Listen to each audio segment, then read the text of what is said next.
Hey internets, it's Jake from Mini Terrain Domain, and this is Dawnbringers, The Ghosts of Saltmarsh, Season 3, Episode 19, Sea Change, happening every Thursday night at 8:30 p.m. Eastern, right here on twitch.tv/Mini Terrain Domain. And we are excited to be back with you again after last week's exciting and very revealing episode. If you missed that one, you're going to want to check out the VOD here on Twitch, or head over to youtube.com/Mini Terrain Domain. It'll be available there very soon.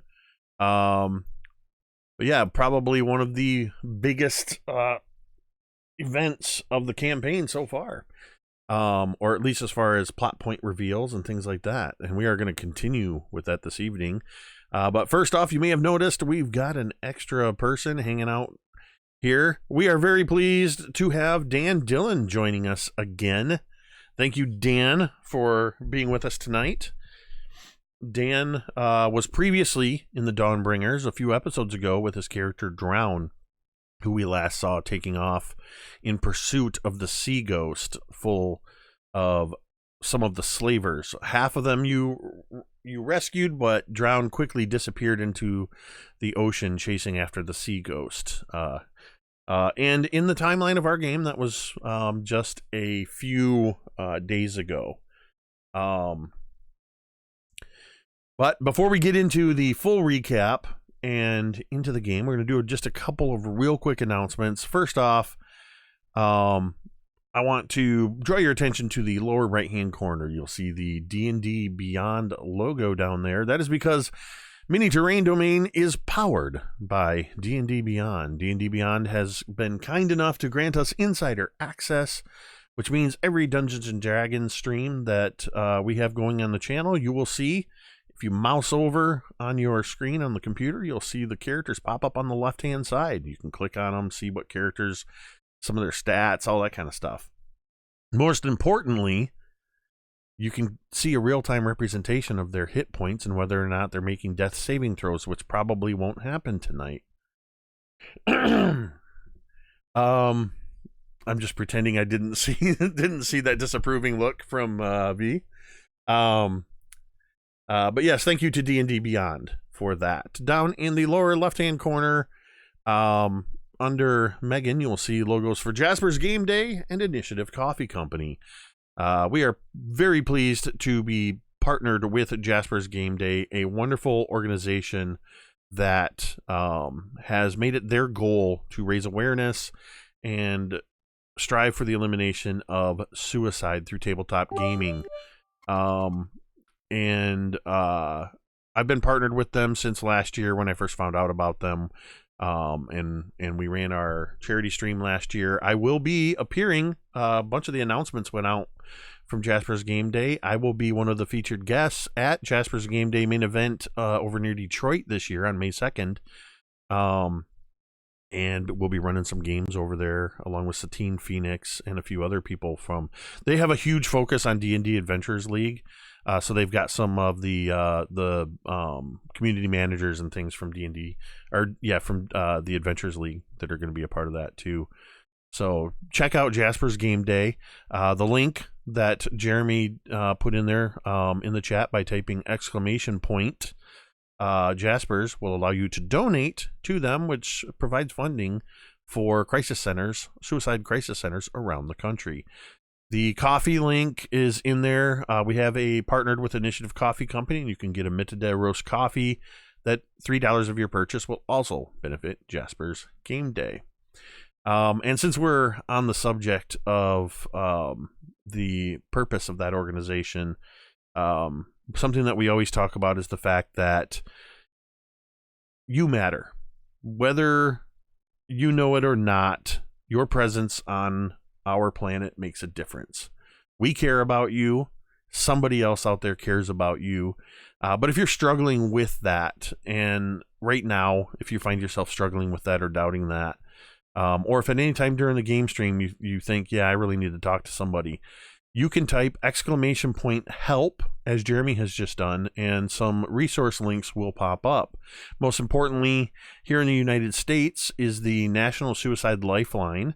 Available 24 hours a day, 7 days a week at 1-800-273-TALK. That's 1-800-273-8255.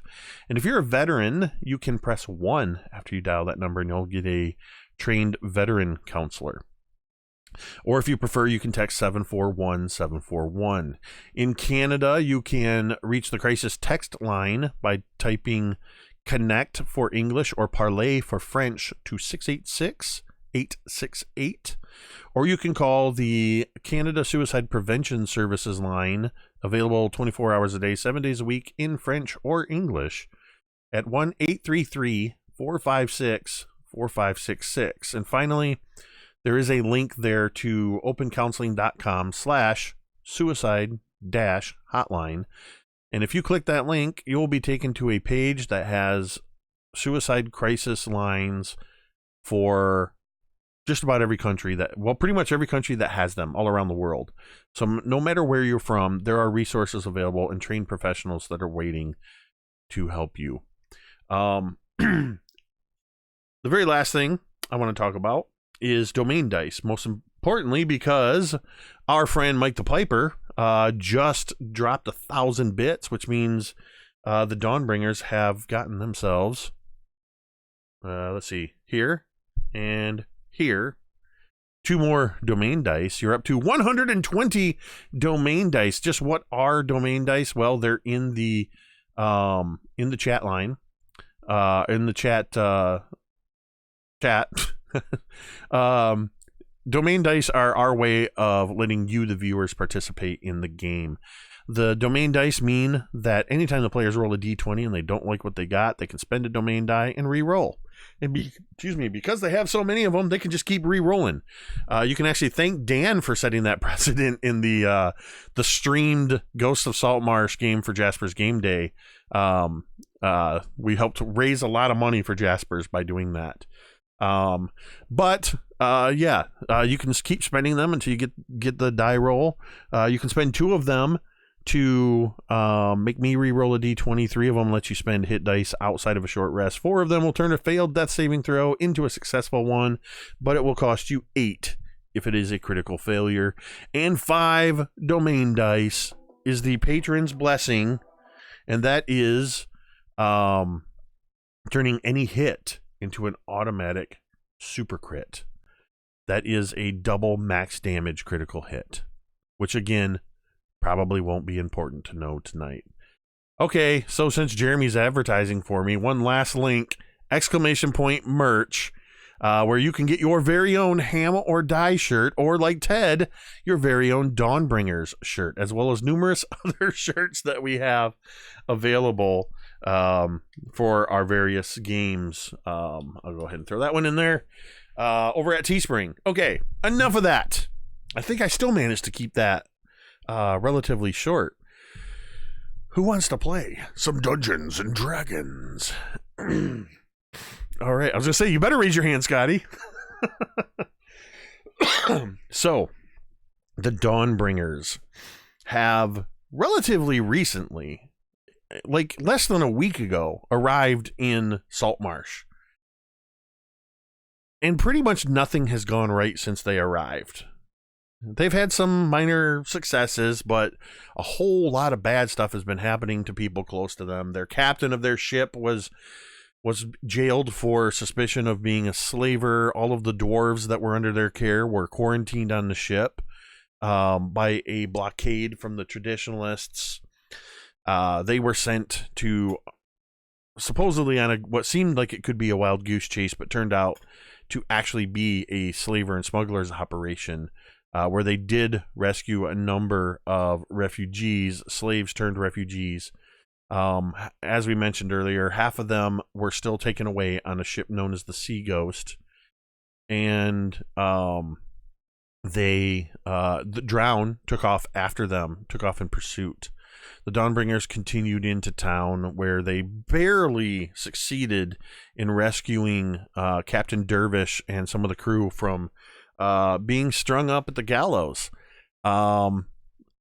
They proceeded to investigate a few things, uncover some interesting things. Fig, learned some very important stuff about his origin, seeking out the services of the nimble-fingered raven on the Sharkfin's Bridge to crack open his head to see just what is inside there, and actually unlocked not only his face with Talmud's oversight on that scene, but actually unlocked some memories, seeing the gemstone inside his head with the other gemstones encircling it, and the copper dragon scale that was in his head.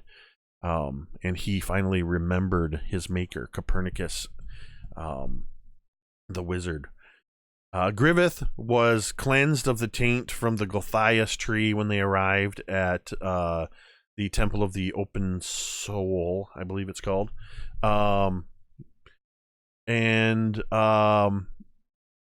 Talmud has been sort of keeping a watch over Fig, has taken a vested interest in helping Fig to find out about himself, while also just trying to see if he can find somebody that might possibly be able to do some very complicated magical smithing work for him.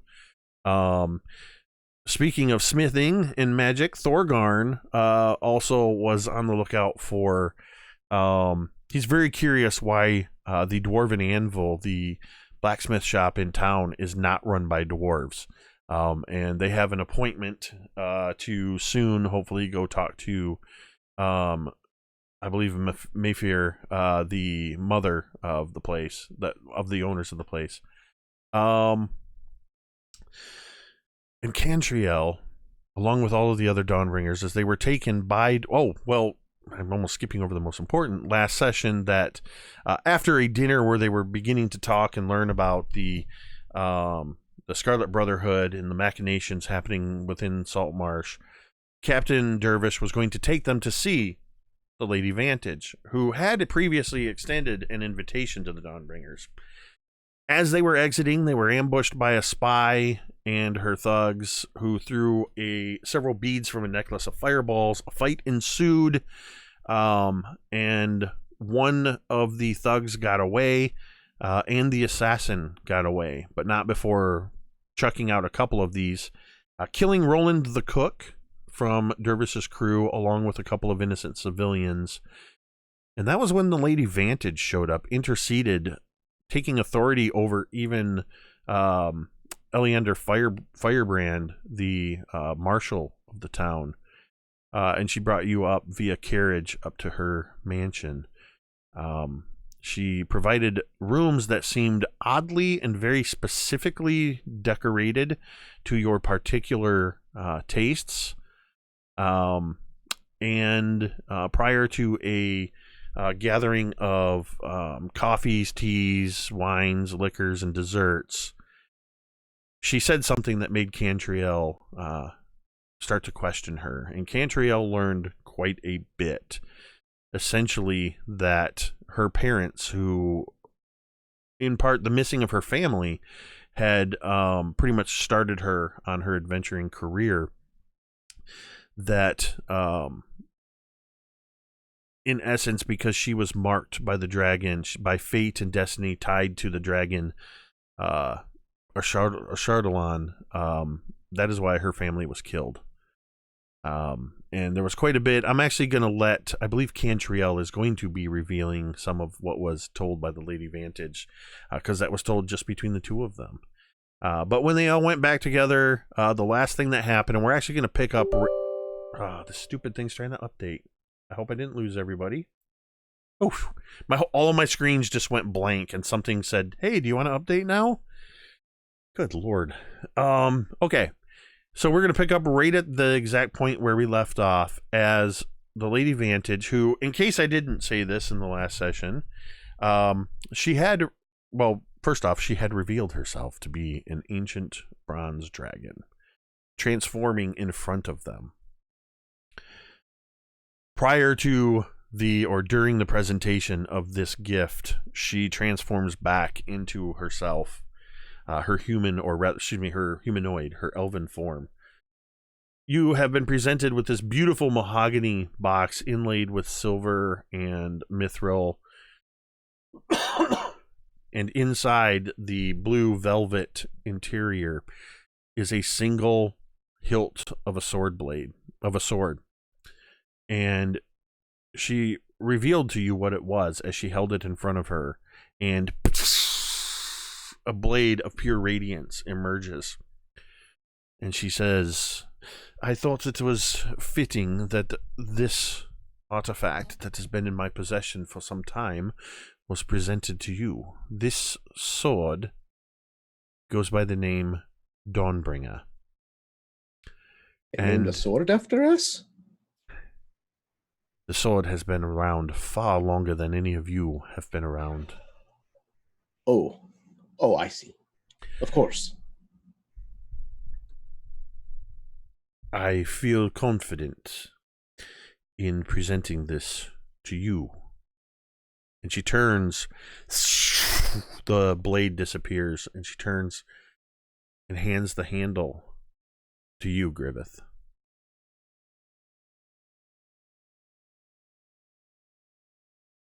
It seems only fitting that the paladin of Eldath should bear the Dawnbringer. I feel it is fate. Fate has brought this sword to us, and fate has named us the Dawnbringers. No, you did that. It was fate, too. Fate, I'm sure fate. No, it was definitely you. Griveth. I was inspired by fate, okay? I thought it was Eldath. Make up your her mind, too. fate or Eldath. Grievous, we only have one. Both. Grievous. What, you're polytheist now? Griveth. He doesn't have anything to say. In the back of your mind, you hear a soft feminine voice say, "Let's see if you are worthy. Time will tell." And you can, through D&D Beyond, in your manage equipment, you can add the Dawnbringer to your inventory. The Dawnbringer is, of course, a legendary sword, which does have the properties of the Sunblade, so it has some powerful radiant abilities.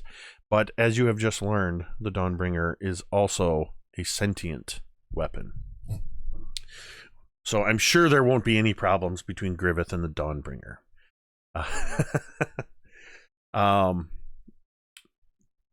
Now, I do have a few more things I would like to present. As I have taken on the role of your patron, I feel it is fitting that I should bestow gifts upon you. Because while you are in Saltmarsh, it is going to be very difficult for me to support you in my true form. As of right now, only the 5 of you and a few very close people to me know of my true nature. It would be very dangerous and frightening for the people of Saltmarsh if they were to see any dragon, let alone that I am a dragon in their midst. And obviously the kobolds know too. As I said, a few select individuals close to me.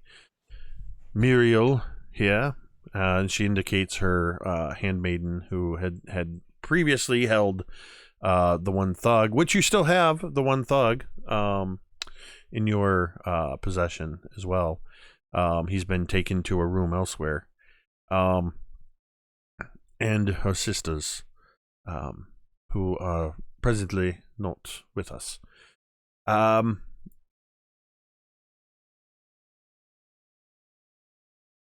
Please give me one moment while I consult my memory in the form of notes. Dragons are so strange. She stares off into the middle distance for a moment. Well, when you've lived for as long as they have, of course, some things get lost in the cobwebs. It's like a Rolodex in there. All right. I'm sure it's more of a, an outside acting force. The dragon's completely, there. She looks around the room at all of you. Fig, I have something that I hope you will find to be as important and as that you will appreciate it to the same degree with which I did when I first discovered it. I personally handled the restorations on this, and I do hope that it meets with your satisfaction. And through no signal that you've seen, a couple more kobolds come in, and they are wheeling something that is about nearly 7 feet tall. It is under a blue silken cloth and has a vague humanoid shape to it. They kind of set it near you, Fig. The Lady Vantage gestures, and the kobolds remove the drape. And what you see before you is...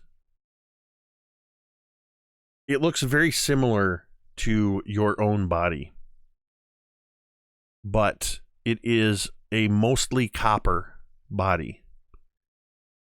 It is completely in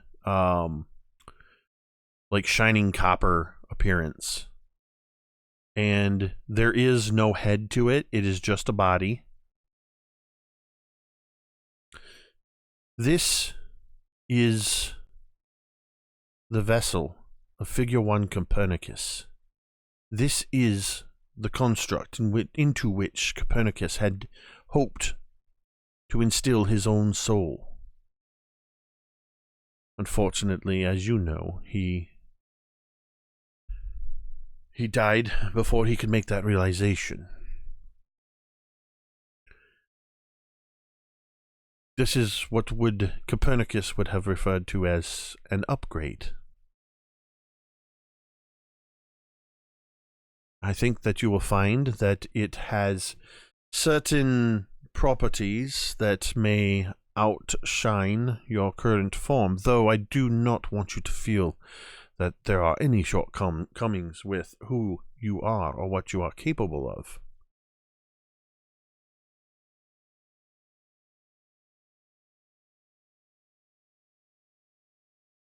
Fig, he looks at it for a very, very long time, silently. I feel like there is a warmth right here, and he points to his chest. Maybe this suit is more damaged than I thought for me to feel this way. She walks over near you, and as she walks past the construct vessel, she sort of drapes an arm across it, almost as if Copernicus were a living man standing next to her. She might drape an arm across his shoulder, fingers trailing. And then she reaches out, and she takes your hand, Fig. There is nothing wrong with you. You are beginning to feel and understand some of those feelings and emotions. It will take you some time, but you are amongst a family that will help you to understand those.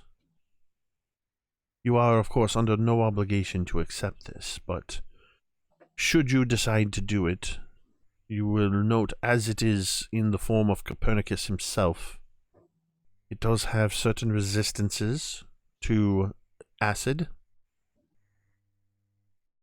You will, for brief periods of time, be able to utilize a function that will allow you to simulate Copernicus himself, the copper dragon, in the form of his breath weapon. And I think you'll... And she kind of looks and almost just... She does that thing that mothers do where they sort of grab like your collar or your lapel and just sort of straighten your multicolored array of clothing that you chose. I've enchanted this myself with a glamour. You can make it appear however you like. It can look like any clothing. It can look like any armor, however you wish it to look.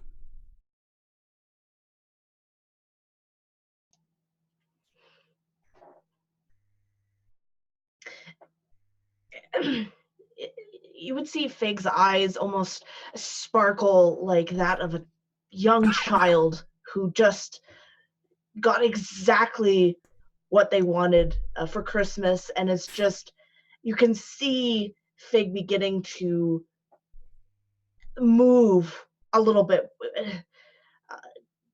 can't seem to keep still as he kind of keeps looking back at this suit and then back at the Lady Vantage, not really knowing when the proper moment would be to receive this gift. I thank you. You may, if you would rather wait until later, that's fine, or you can... And she says this as if it's still seems a bit odd to even her. You simply need to remove your head from your current body and place it on this one. And of course, you know that you would have to move some of the thing. You have some wands hidden in your forearm and things like that. I think at that, without hesitation, yes, of course, Fig just takes off his head. Which is without a moment. Which is not the first time the Dawnbringers have seen this. And you see with the residual, I imagine that he has like these veins that are just these tubes filled with this blue arcane liquid. And I imagine that as he takes his head off, you can see from his feet slowly rising, this glow begins to fade and begins to empty as it goes up. And with the residual strength and magic that he has, he takes his head off and he moves it and places it on top of this new body. And you see his eyes close for a moment.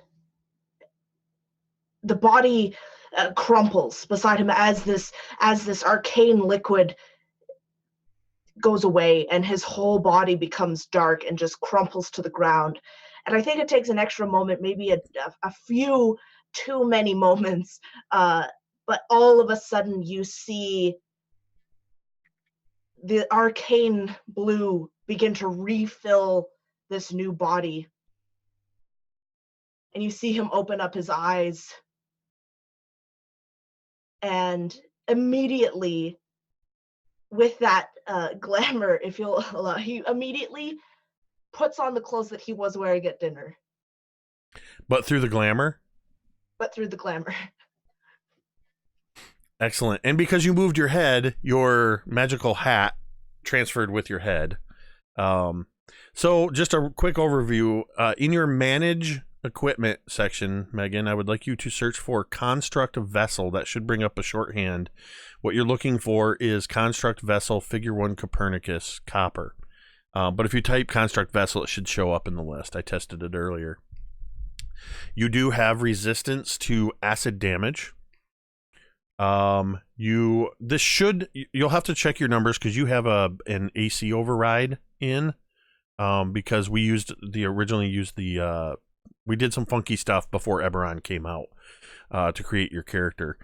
So you should actually have, with this, I believe your AC should now be 16. You have once per long or short rest, you have a acidic breath weapon that you can do as a bonus action. I don't think it says that in there, but it says action. I got to change the wording on it because I follow Ted at Nerdarchy's rules that Dragonborn can use breath weapons as a bonus action. It is glamored, and as you power up into this, one new thing that you notice as you're sort of settling in and the fluid is filling, you raise your left arm, and all of a sudden you all see shing, a short sword blade shoots out of Fig's left arm. That's just one of my favorite things about Warforged and Eberron is the arm blade. They are amazing. So that is a part of you, so you can't be disarmed. You can choose to disconnect it, but yeah, you should have that now in your stuff. Okay, moving on. She turns her attention to Thorgarn. While you were all distracted with Fig, the kobolds were laying some items under blue silken cloth on one end of the table. She summons you over there, Thorgarn. Thorgarn Spirit Cola. You are a warrior. You are a holy warrior in many ways, though an anger burns deep inside you. I felt that it was best to allow you to choose one of these items from my collection. Whichever one you choose will be yours. The kobolds remove the cloth, and you see 3 weapons laid out on the table. One of them, you see, is a longsword with intricate scroll work on the handle, on the hilt, and the cross guards that seems to look almost like smoke with skulls swirling in it. This blade is called 9 Lives Stealer. It is incredibly powerful and has the ability to expedite your conquests. This, and she turns to the next weapon, which is an intricate looking mace that seems to be made of ivory and gold. This is called a Mace of Disruption. It is incredibly useful against undead creatures.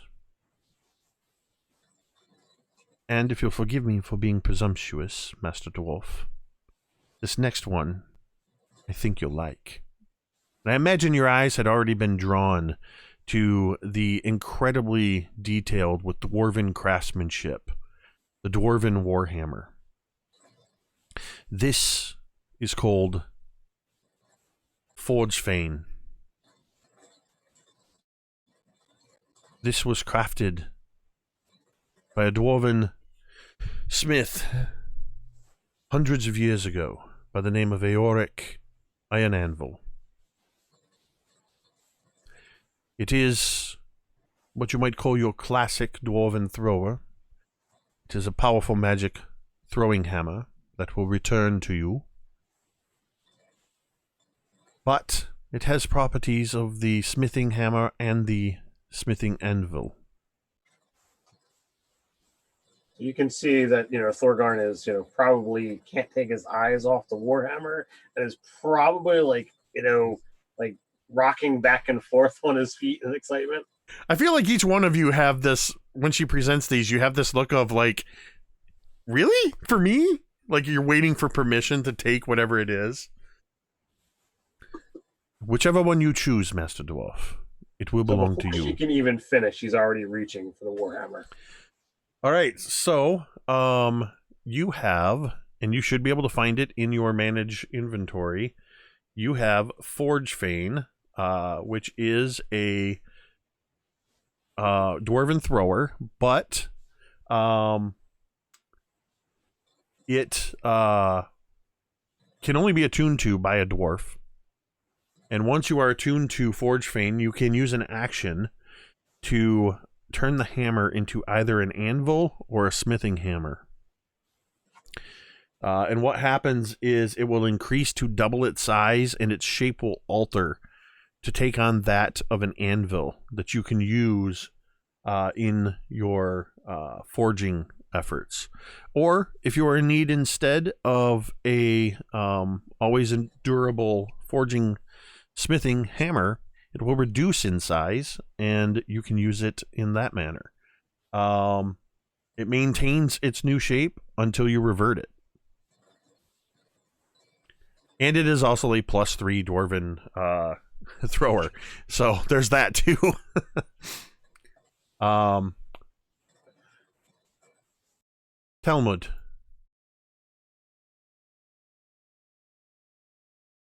You seem quite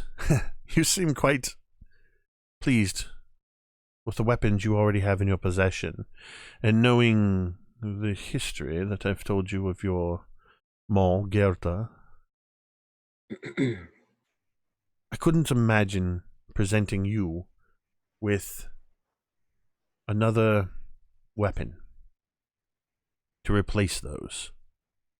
However, if you will permit me, with your permission, I would like to bestow upon you a charm. May I have your permission to do so? I've been told by many I have quite enough charm as it is. But yes, please. I would be very gracious for anything that you would deem myself worthy for. At this, she bends down and kisses you full on the mouth.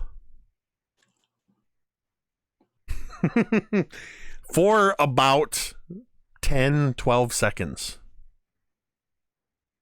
Cantriel's just watching and like taking it in. I just totally see Cantriel going, oh, oh.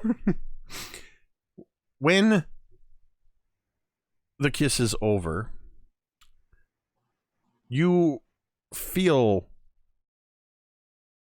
Well, I'll let you tell us what you feel in some respects, but you also feel something come over you. Hopefully it's not tongue. You feel it was a pure kiss. You have been granted the Charm of Vitality. And this is not something you'll find in D&D Beyond. So you'll have to make a note of it. Until you choose to activate it, you always have this, and this ability cannot be removed even by an anti-magic field or dispel magic property. When you decide to take advantage of it, you will have the effects of a potion of vitality, which will remove any exhaustion you are suffering, cure any disease or poison affecting you, and for 24 hours afterwards, anytime you spend hit dice, you will receive the maximum number of points of healing from the hit dice.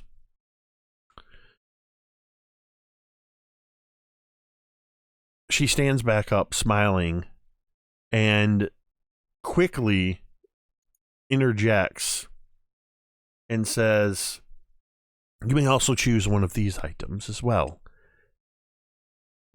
And reveals that there is now on the table 2 cloaks, one of which is a shimmery, not shimmery, it's a blue, a deep blue, one of which has a sort of deep red to it, is trimmed in gold, and seems to be giving off a faint smell of brimstone. And the third is actually, looks like a javelin, but the ends of it are shaped, the blades of the javelin are shaped like lightning. It is, in fact, a javelin of lightning bolts. Or lightning, I think it's called. And she explains, this is a javelin of lightning, which will function as a javelin, giving you the ability to attack your enemies from afar. But once per day, you can turn this into an actual bolt of lightning. It will strike your enemies with the force of a lightning storm. This, as I know you do not wear armor, is a cloak of protection. It will grant you a little extra protection. This is a cloak of the mountebank. It appears to be smoldering. That is a side effect. No amount of my work was able to remove that effect. It will always smell faintly of brimstone. But once per day, you will be able to teleport as if by the Dimension Door ability.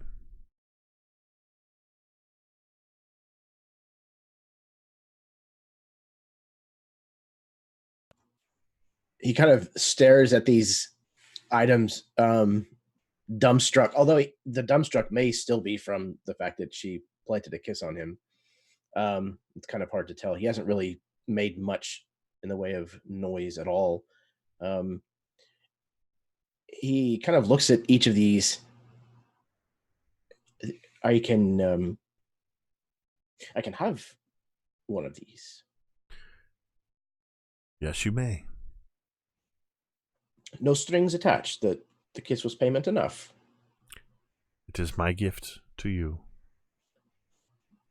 Well, I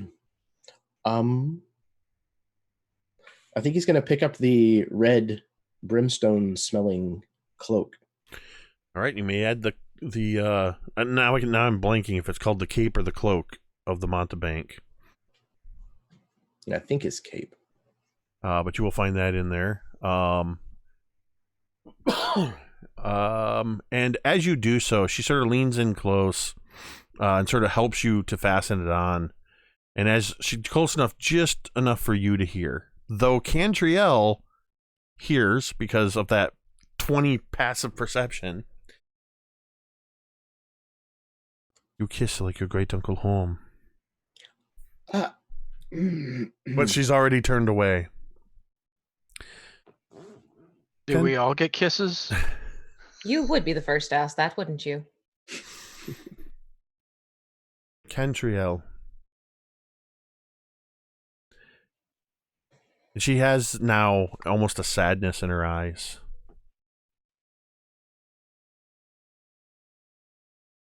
I wonder if any gift that I could give you could take away the sting of what you already know. But I do have a gift for you.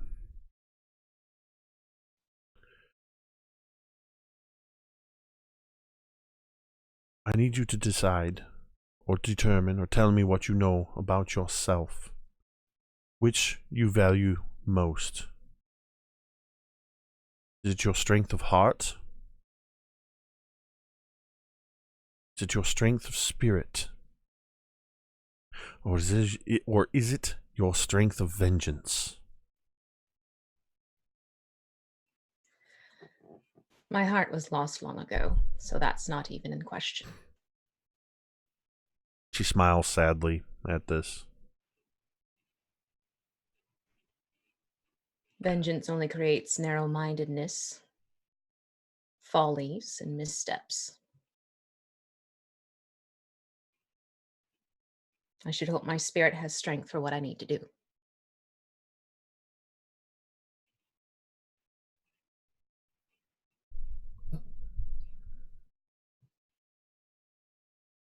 Strength of spirit is what you wish to rely on, then.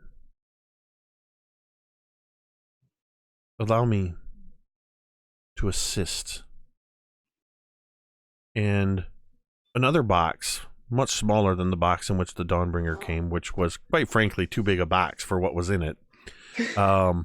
This one is about 18 inches square, about 8 or 9 inches deep, beautifully made. Inside, as it is opened up, is a pair of leather gloves that are inlaid with what looks at first like some kind of almost like plate armor, but it's actually very thin layerings of mithril, wafer thin mithril that has been overlapped, and I believe it's called, I think scalloped is the word I want. Maybe not, but it has that sort of at the fingers and sort of overlaying. They're leather gloves, but they have this inlay. These were custom made, not necessarily for you. Actually, they were intended for Muriel at one time, but she decided she no longer needed them. I think they will serve you quite well. And upon taking possession of these, you may look up in your manage inventory Gauntlets of Ogre Power. Ooh. Sweet. which will now give you a strength of 19. Wait, are you kidding me? I'm a 9 right now. I know. I looked at your character sheet and I was like, okay, well, you chose. You had 3 options. You chose the strength of spirit, so we'll go with that. Thanks, Jake. very well. Now, I think it would be best if you all rest and we reconvene in the morning. I will be taking my leave now. I am expecting Captain Dervish to return in the morning. Captain Dervish, as you remember, had taken Hannah Rist, who had been wounded in the attack on the snapping line, had escorted her back home. Yeah,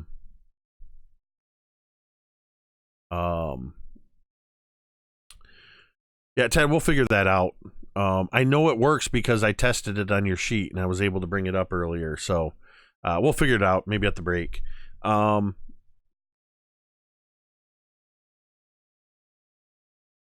So I give my leave. And we'll see you all in the morning, where I will have a very bountiful and beneficial feast waiting for you. And she bids you good night. And she removes herself to her own chambers. Would you all go your separate ways, or are you too amped up and you want to sit around and talk, or do you want to wait until the morning, until breakfast, when you'll have others that'll be present?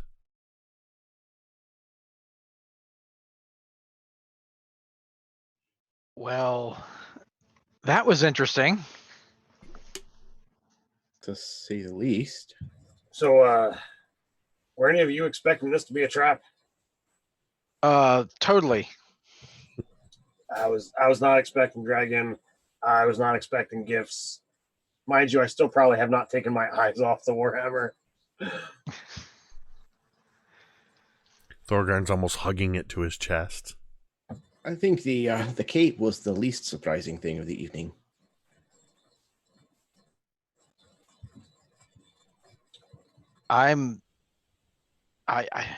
Yeah.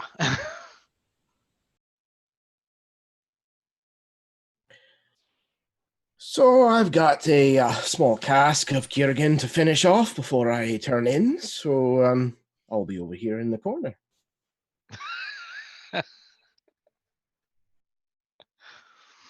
Oh yeah, there was a few casks of Kiergan that was present on the table. Cantriel, you're not usually this quiet. I guess we should retire. I have things on my mind. Bit overwhelmed. Anything you need to talk about? Or want to talk about? Want and need and willingness are not exactly there right now. No. Say the word. You know we're here for you. It's appreciated. I just need the evening to process. So, is Fig taller now? Fig, Oh, that's a good question. how tall were you, Fig? Fig was very tall, like not 7 feet, but I think probably like 6. I think the height change is, in fact, with the glamored armor now, Fig looks no different whatsoever than previous. Fig's height did not change. It was the cart that added to some of the height. All right. I was just curious because this thing was like 7 feet tall, and I'm like, all right, I am already tiny, and now I think I'm the weakest person in the party. Fig got taller. I'm like, what the flip, man? So, Fig, are you still Fig?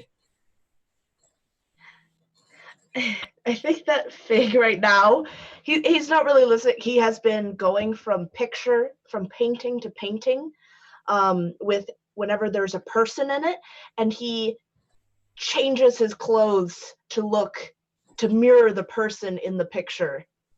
He just at it for a while, and then he goes to the next person and he looks at them, and then whoosh, in like this really elegant dress, and then he goes to the next picture and he And then he I'm sorry. Yes, I believe so. There have been no anomalies in my thought process as of yet. Would you know if your thought processes were altered? That is a fair statement. I suppose I would not. However, I have you. You have known me for a very long time. And so you may warn me if there are any changes in my personality. It's a fair assessment. Well, as always, we look after each other.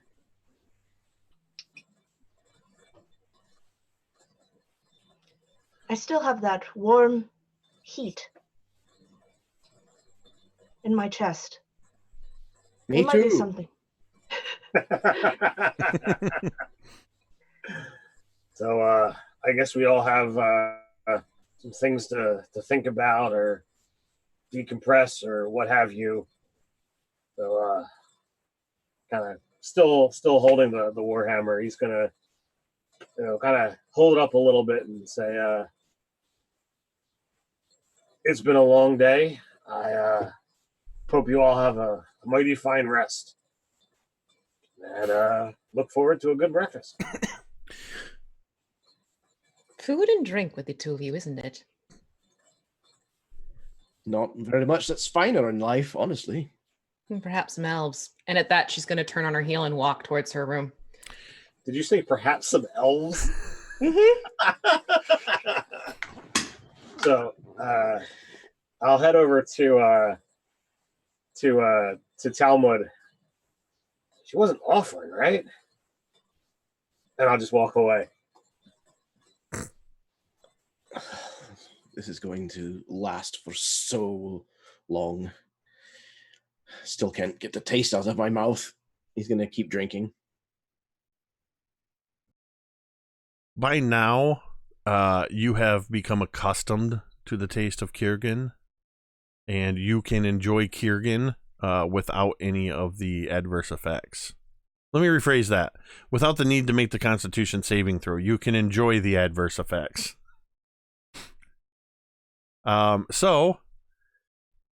As everybody heads off to their respective quarters, we will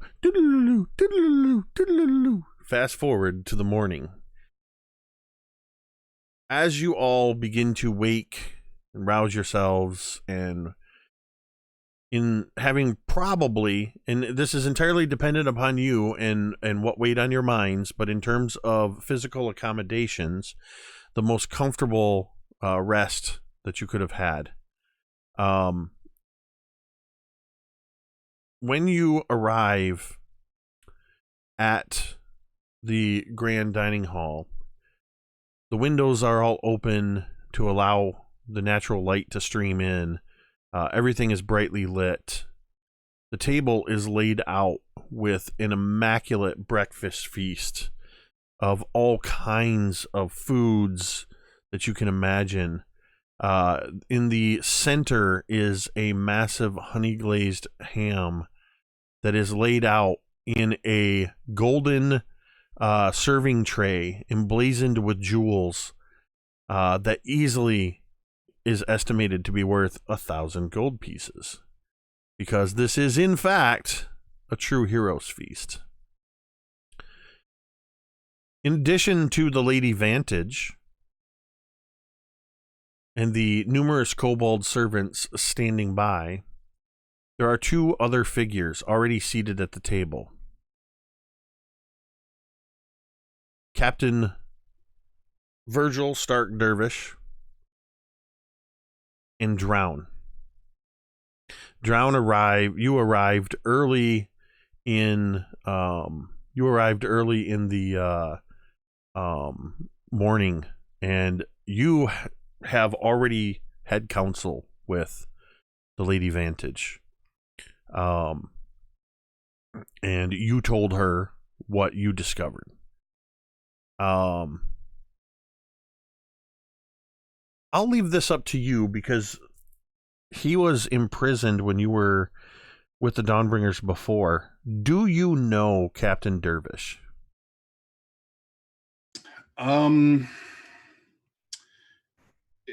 Is he sort of I mean, he's a sailor, right? So he's kind of been all over. Or... He's a sailor, he's a merchant, and to be honest, he's done a bit of low-level smuggling. Nothing as bad as slavery, but he's a Han Solo type. Sure, no problem. It's unlikely that he and Drown would have crossed paths too many times. It's possible he might have known Drown's dwarven friend Valoran, who was taken by the slavers. So it's possible that he knew of Drown, or had at least heard of him, because anyone who comes across him probably tells that story. So I imagine the two men are sort of, Dervish is already kind of tucking in. He's got a couple rashers of bacon in hand and has kind of got a mouthful as he turns around. Oh, hey guys. And that's the first he's spoken, Drown, since you were sitting there. You've probably been sitting with him for about 20 minutes. And he's, from the time he came in, he kind of gave you a look and then sat down and started eating. The rest of you... go ahead. Yeah, Drown probably just returned the look, really. Didn't so much as nod, didn't introduce himself. If dude just went right into the food, Drown was content to sit back on the creaking, precarious chair and let him have at it. Yeah, these are very fancy chairs. These are like really elegant, but they do look a bit fragile under your bulky frame. And after about 20 minutes or so, you begin to see the rest of the Dawnbringers, all of whom you know from your previous... although Griveth will admittedly probably be a bit more talkative since Scotty wasn't here last time. But one by one, Dawnbringers, you begin to filter in. Oh, well, there you are, darling. Where did you go? So he looks over with his massive, nearly 8-foot tall frame, just sort of hovering in this chair that looks like it might turn to matchsticks at any moment. And he just kind of offers a curt nod to Cantriel and the rest of them and says, I was trying to free my friend. Were you successful? At the same time you say I was trying to free my friend in answer to Cantriel, Dervish goes, oh, hey, and stops talking because he thought you were talking to him. She was. It's just that fun moment where both men answer her. And well, did you have any luck with the getting back your friend? No. That's the ship met with a strange vessel without sails. There were far too many for me to handle on my own. By any chance, did you see the crew? Did I see the crew of that bizarre-ass ship? You spent enough time sort of observing what was happening that you did see the crew. Right. All right. So he nods once and says, they were things not unlike Fig. The Dreadnought. Which is a name you had not heard, Drown. But the Dawnbringers all seem to recognize. They seem to be having like nods of, oh. And Cantriel calls it by name. You know it then. Heard of it, not seen it yet. We're kind of hunting it, as a matter of fact. Talmud says. Then you're in luck. I know where it is. You do? Yes. Well, Talmud kind of shoots a look over towards Fig. Did you catch that, Fig? Fig is very, very quiet when the Dreadnought comes up. Yes, I had a very unfortunate interaction with some children who were very frightened of me because of this Dreadnought. Though my curiosity is piqued, I have never seen one of my kind before. But if they elicit that much fear... And he kind of like trails off a little bit. Just because something looks like you doesn't make it your kind. Don't forget that part. Yes. Though it is difficult to see something that you have wanted to see for so long and have it be such a disappointment. That's fair and understood. The Lady Vantage speaks up and says, "Yes, Drown and I have an arrangement. I had procured his services, as he was already searching for somebody who had been taken up by the slavers. He's also searching for someone that is precious to me as well. Drown was just telling me that the Sea Ghost was meeting up with this dreadnought.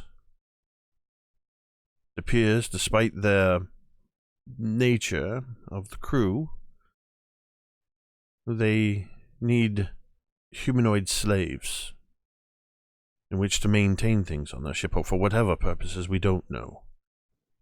The point is, thanks to our friend Drown here, we know now where the slaves are."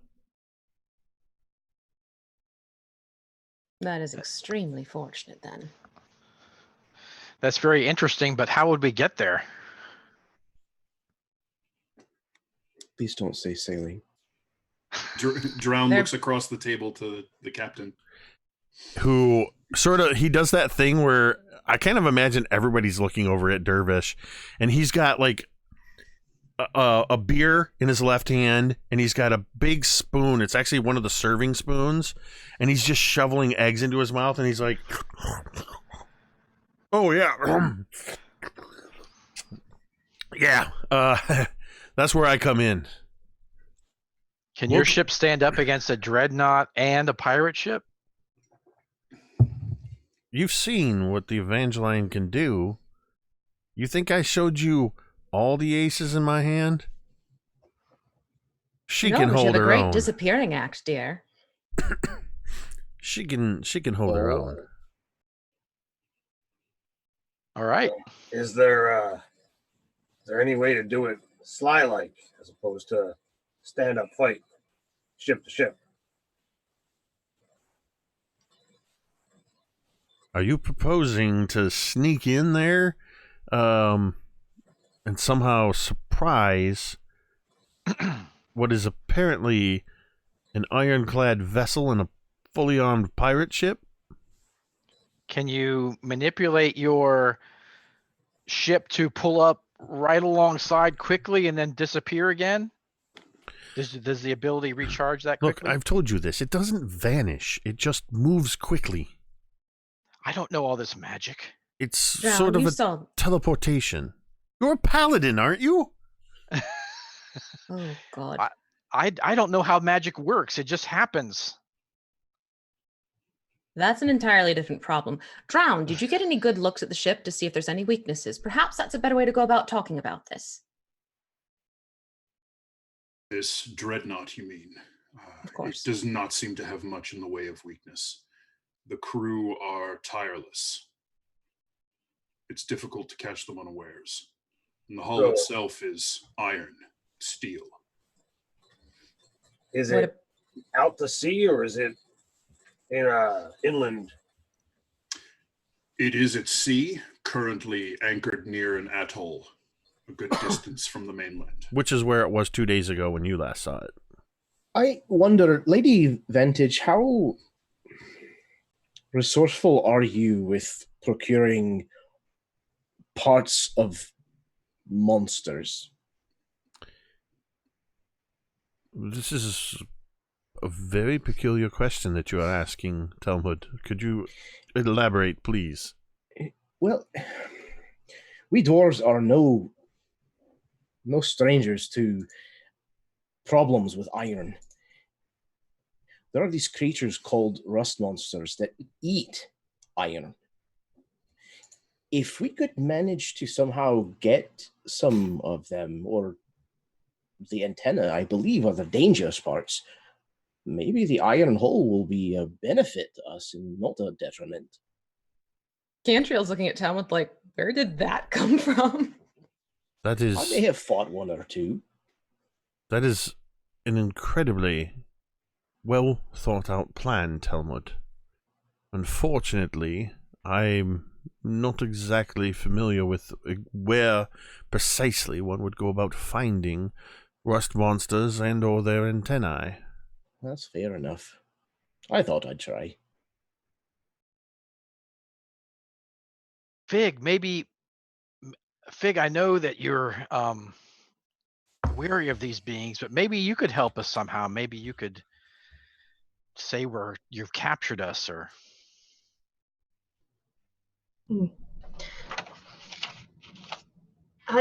I'm not sure that they would not recognize me. I'm not sure how alike that we look.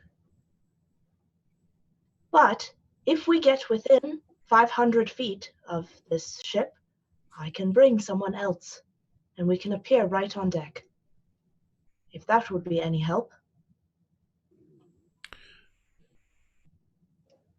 However you choose to approach this problem, I would urge you to exercise caution. As Drown has discovered, the slaves have been transferred to the Dreadnought. That means that Drown's friend. That also means that my Abigail and Dolores are also on board, as well as all the other slaves. I would discourage you from a full frontal assault. But if you find yourself in a position where you are able to rescue the slaves, then I beseech you to blow that God's damned vessel out of the water. Well, we should wait until the slavers have left, so that way we don't have to face two vessels at once. Fighting a war on two sides is a fool's errand. We wait until the slavers have left, and then we follow this dreadnought, and then we spring whatever form of attack it's going to be then, when they're alone.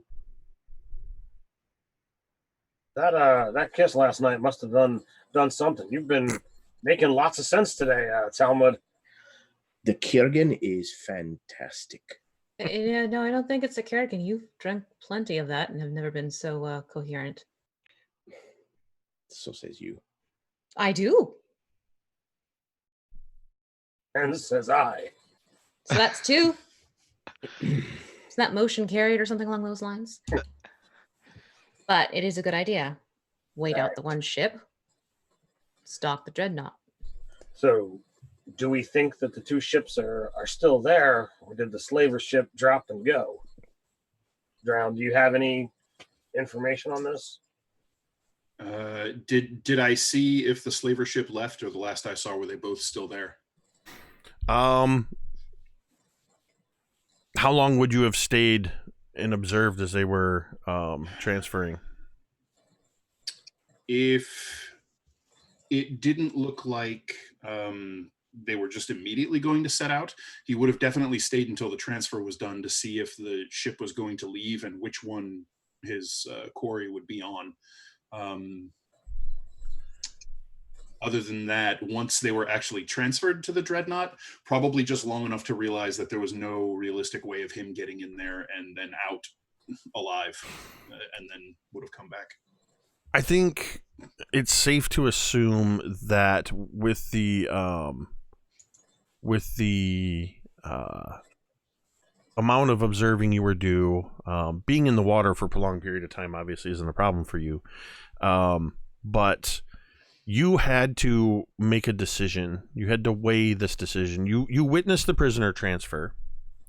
You witnessed the sale of the slaves, but it also seemed like there was a bit of like additional bartering taking place, and conversation, and the Sea Ghost was hanging around for a little while after the deal was done So the decision that you have to make, and there's no role for this, you just decide, would you have stuck around to see until you saw the sea ghost left, or would you have thought the threat was looming enough that you needed to go back to town? I would have probably waited around a decent while to see if one or both of the ships left, because if I left while they were still at the atoll and then they moved on before I got back, I would have no clue which way they went. So if anything else, I could at least see the direction that they left from the island and then come back and report and try to get help. So you hung around long enough to see about the time you're starting to think, oh, maybe I need to get heading back to town. You see the rest of the crew of the Sea Ghost pulling in the gangplanks and weighing anchor, and they go full sail, and they take off in a direction that would take them northwest away from Saltmarsh. The dreadnought, however, begins to move slowly, ponderously, but they begin to move in the direction of Saltmarsh when you decide you need to head back. Well then. I would like you to make, at advantage, a perception check, though. Oh, good.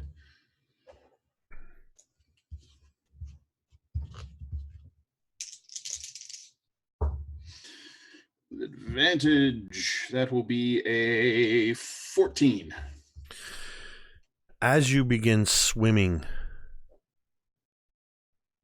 moving much quicker than the dreadnought, as it's not moved up to speed. It presumably takes a lot to get a ship of that size up to speed.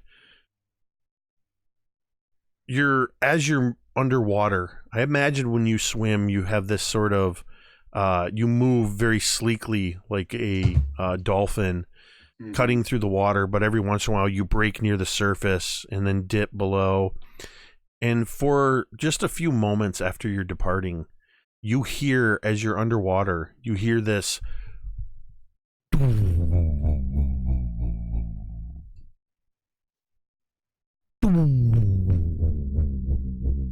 something deep and bassy and resonating through the area underwater. Does it seem to be coming from the dreadnought? It does. Fascinating. Well, whatever that is.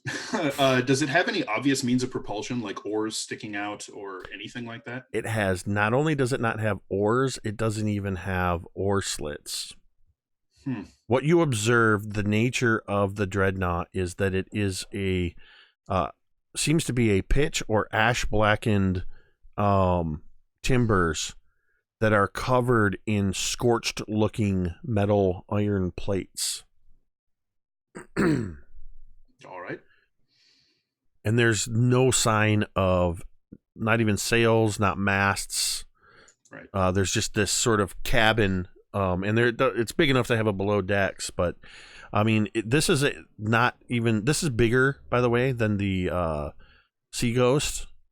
This ship is warship sized. Right. All right. So Drown will say, the Sea Ghost isn't the problem. They sailed to the northwest. The dreadnought is coming here.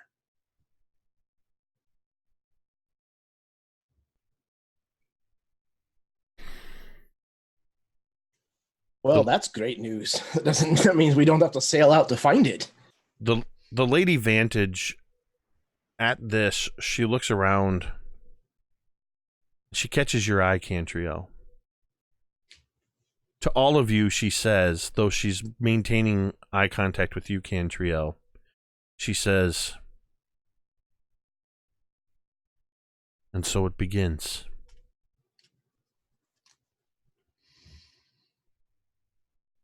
A little sooner than I expected. I as well.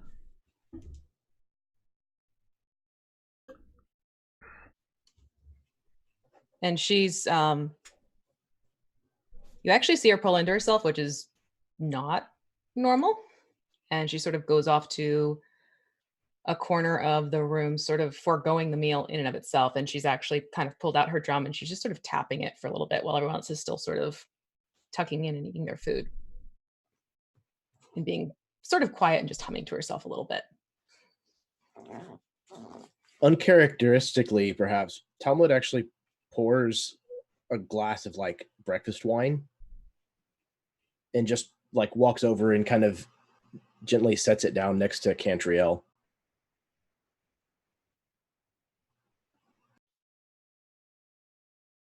Thank you. It works for me.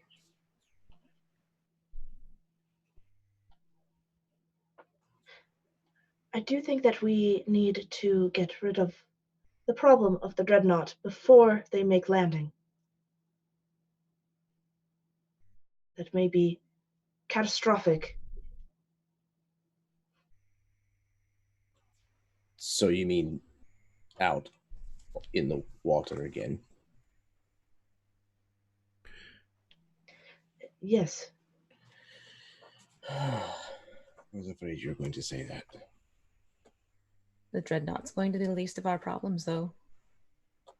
Cantriel says mysteriously from the corner. What do you mean it's going to be the least of our problems?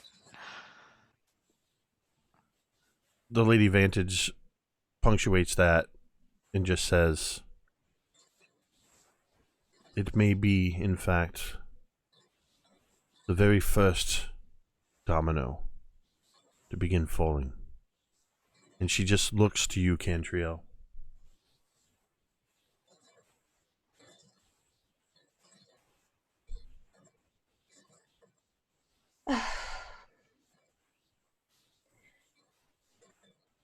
I'm not good with words when it comes to this sort of thing.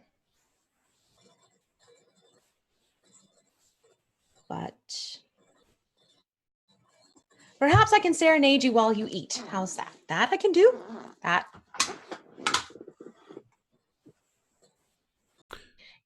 It'll at least get the ball rolling for me. That would be lovely. Please do. And you can see that she's actually she's flustered. You can tell she does not like being vulnerable. This is not her thing at all. So she almost curls herself more around her drum and she's still sort of tapping it with her fingertips. And it starts building up this rhythm and she starts humming along with it. And as the rhythm gets set, the humming stops and there's a slight pause as this beat actually starts almost absorbing into everyone else's body. It's almost like that thick, deep bass drum beat. It's not exactly matching a heartbeat, but it's matching this rhythm that just seems to connect with anyone who's sort of been caught up on a ship and has heard the ballads and the shanties that sailors might sing to kind of keep themselves going through the work day. And she takes a deep breath. I'll sing you a tale of a life long gone, a life beyond these shores, in a forest deep where magic seeps throughout its old lore. In the cloak of night under starlight, they came without a sound and took from me my family to unhallowed ground. The Gothias tree it was to be the start of their demise, for it is me they truly need to change the course of tides.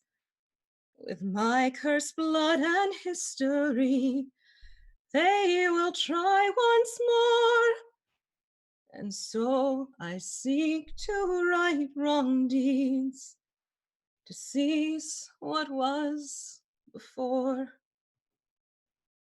And she just sort of lets the drum beat fade away, and she's purposely not looking at anyone. She's actually looking out the window and very much drawn into herself as she's finishing up this song that she just finished. And I imagine as you're sort of singing through it,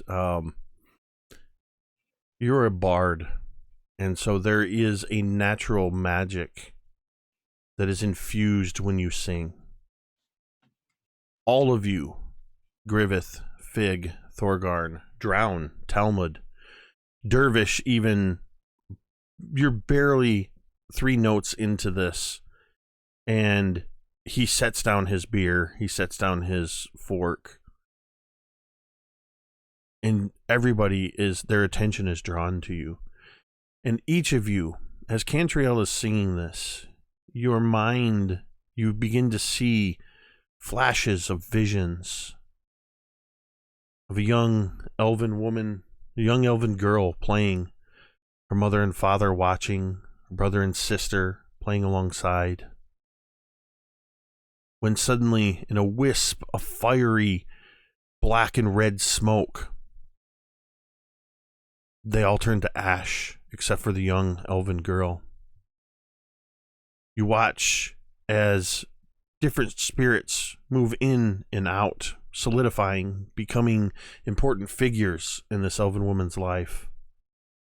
You even you follow some of the threads through time of a couple of young, or perhaps not so young, dwarven men as they come from different clans and begin wending their way towards this elven woman, each of them traveling in arcs and circuitous paths through their own journeys before meeting up.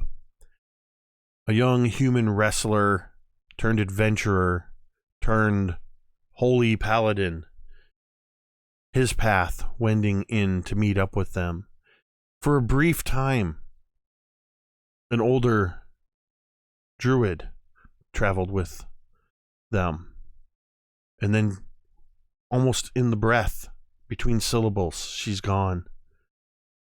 And a new shining brass and copper figure begins to join along, and all of them soon, it's not just focused on the elven woman, but on all of them working together.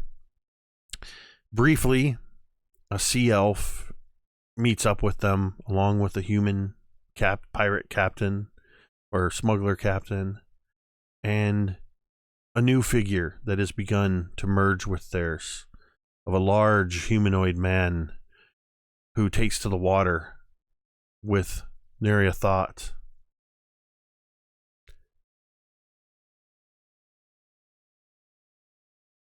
As the song comes to an end, and Cantriel is staring out the window, that is why, Cantriel, you are the first to see.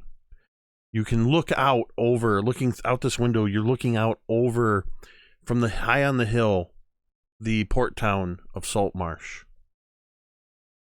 You can just make out the masts of the sailing ships. You see the fishing ships, many of which had already headed out. You see a few sailing ships just coming in, merchant ships and traders that have traveled through the night. And as the last notes of your song are trailing off, you realize that there is one vessel in the harbor that bears no sails. It sits like a black mar in the harbor. And you notice as there are small shapes emerging in high arcs from this vessel. And silently you watch as heavy stones disintegrate a couple of buildings just inside Saltmarsh. And you all begin to hear the distant chiming of bells coming from the harbor. And that is where we are going to take our break. You always do that. Thank you, V, for that, once again regaling us with a beautiful song. That was an original composition by V, and that was amazing. I made a note of when it was so I can clip it later and we can share that out. And it looks like all hell is about to break loose in Saltmarsh. It's a good thing for mechanical reasons. We're going to assume, Cantriel, it was a while before you broke off. Everybody benefited, unless you choose not to. I'm not going to force you to take it. Unless you truly did not partake. Anybody who partook in the meal for the full hour, you have the benefits of a hero's feast when we return.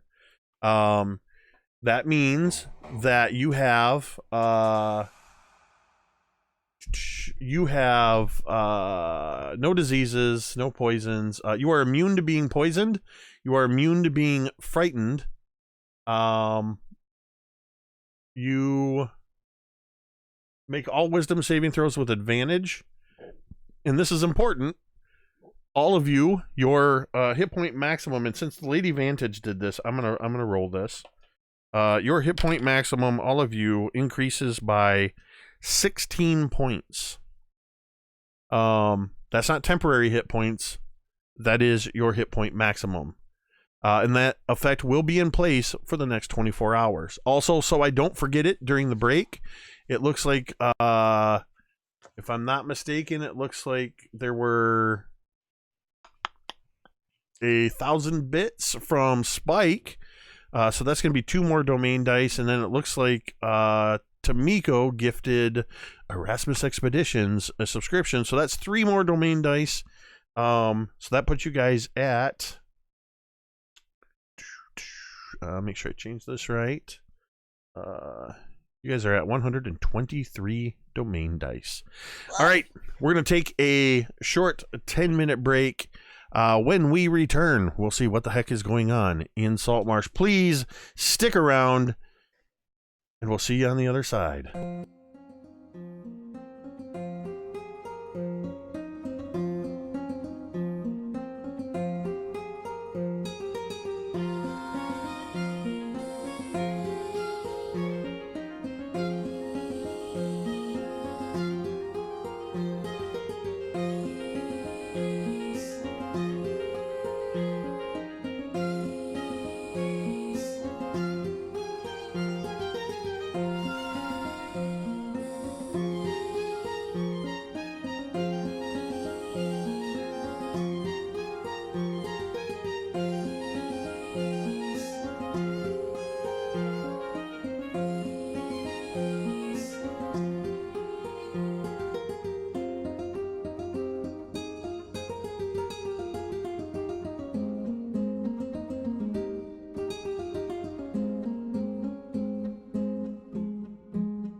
And we're back. And before we jump right into what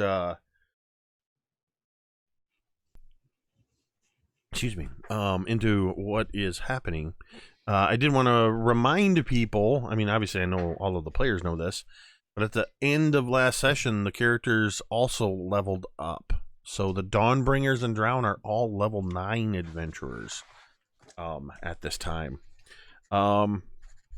And you had just partaken of a breakfast heroes feast, so you have all those wonderful benefits. Cantriel has just spotted, after this beautiful magically enhanced song, has just realized that what can be none other than the Dreadnought is in the harbor and is attacking the town of Saltmarsh. When you all begin to hear the warning bells, the Lady Vantage immediately stands up. She stands up so fast, her chair kicks back, almost tipping over. At the same time that Dervish stands up, and she looks at all of you. I hope you are ready for what is about to happen. I will be observing. Unless things get dire, I cannot be involved. But I will do what I can, and if necessary, I will protect you from here. And her kobolds disappear. She heads up the grand staircase. Dervish looks at all of you and says, what are y'all just standing there for? Well, there's nothing we can do from here. And he starts heading for the door. So the second that Lady Vantage talks about not being able to get involved, at that moment, Drown, you can just see the flips, the switch flip in Drown's head. He is no longer interested in her or anything she's doing. He turns and looks over to Cantriel by the window and says, your song, are you cursed? I've been cursed since they were taken. He's quiet for a moment and then just sort of stretches out his massive ashen gray hand with that sailcloth bracer wrapped around it, those tattoos reaching down the back of his hand and around his fingers, and just kind of holds it out to you, palm up.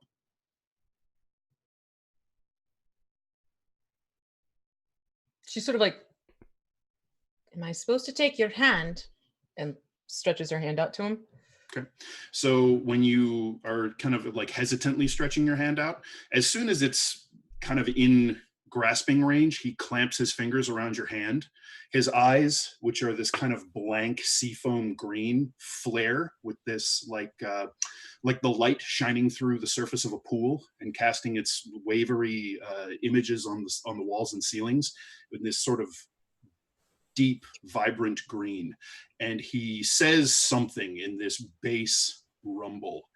And the tattoos of these coiling tentacles all over his arm, across his face, around his neck, they glow that same green, and an energy glowing luminous spectral tentacle snaps up from around his hand, around your arm, and you can see these like dark shadows overlaying your arm, and the tentacle is almost illuminating them, and you feel it squeeze like a vice to the point that you're not sure if your bones are going to crack or not. And he pulls his hand away, and the tentacle rips the shadows away from Cantriel.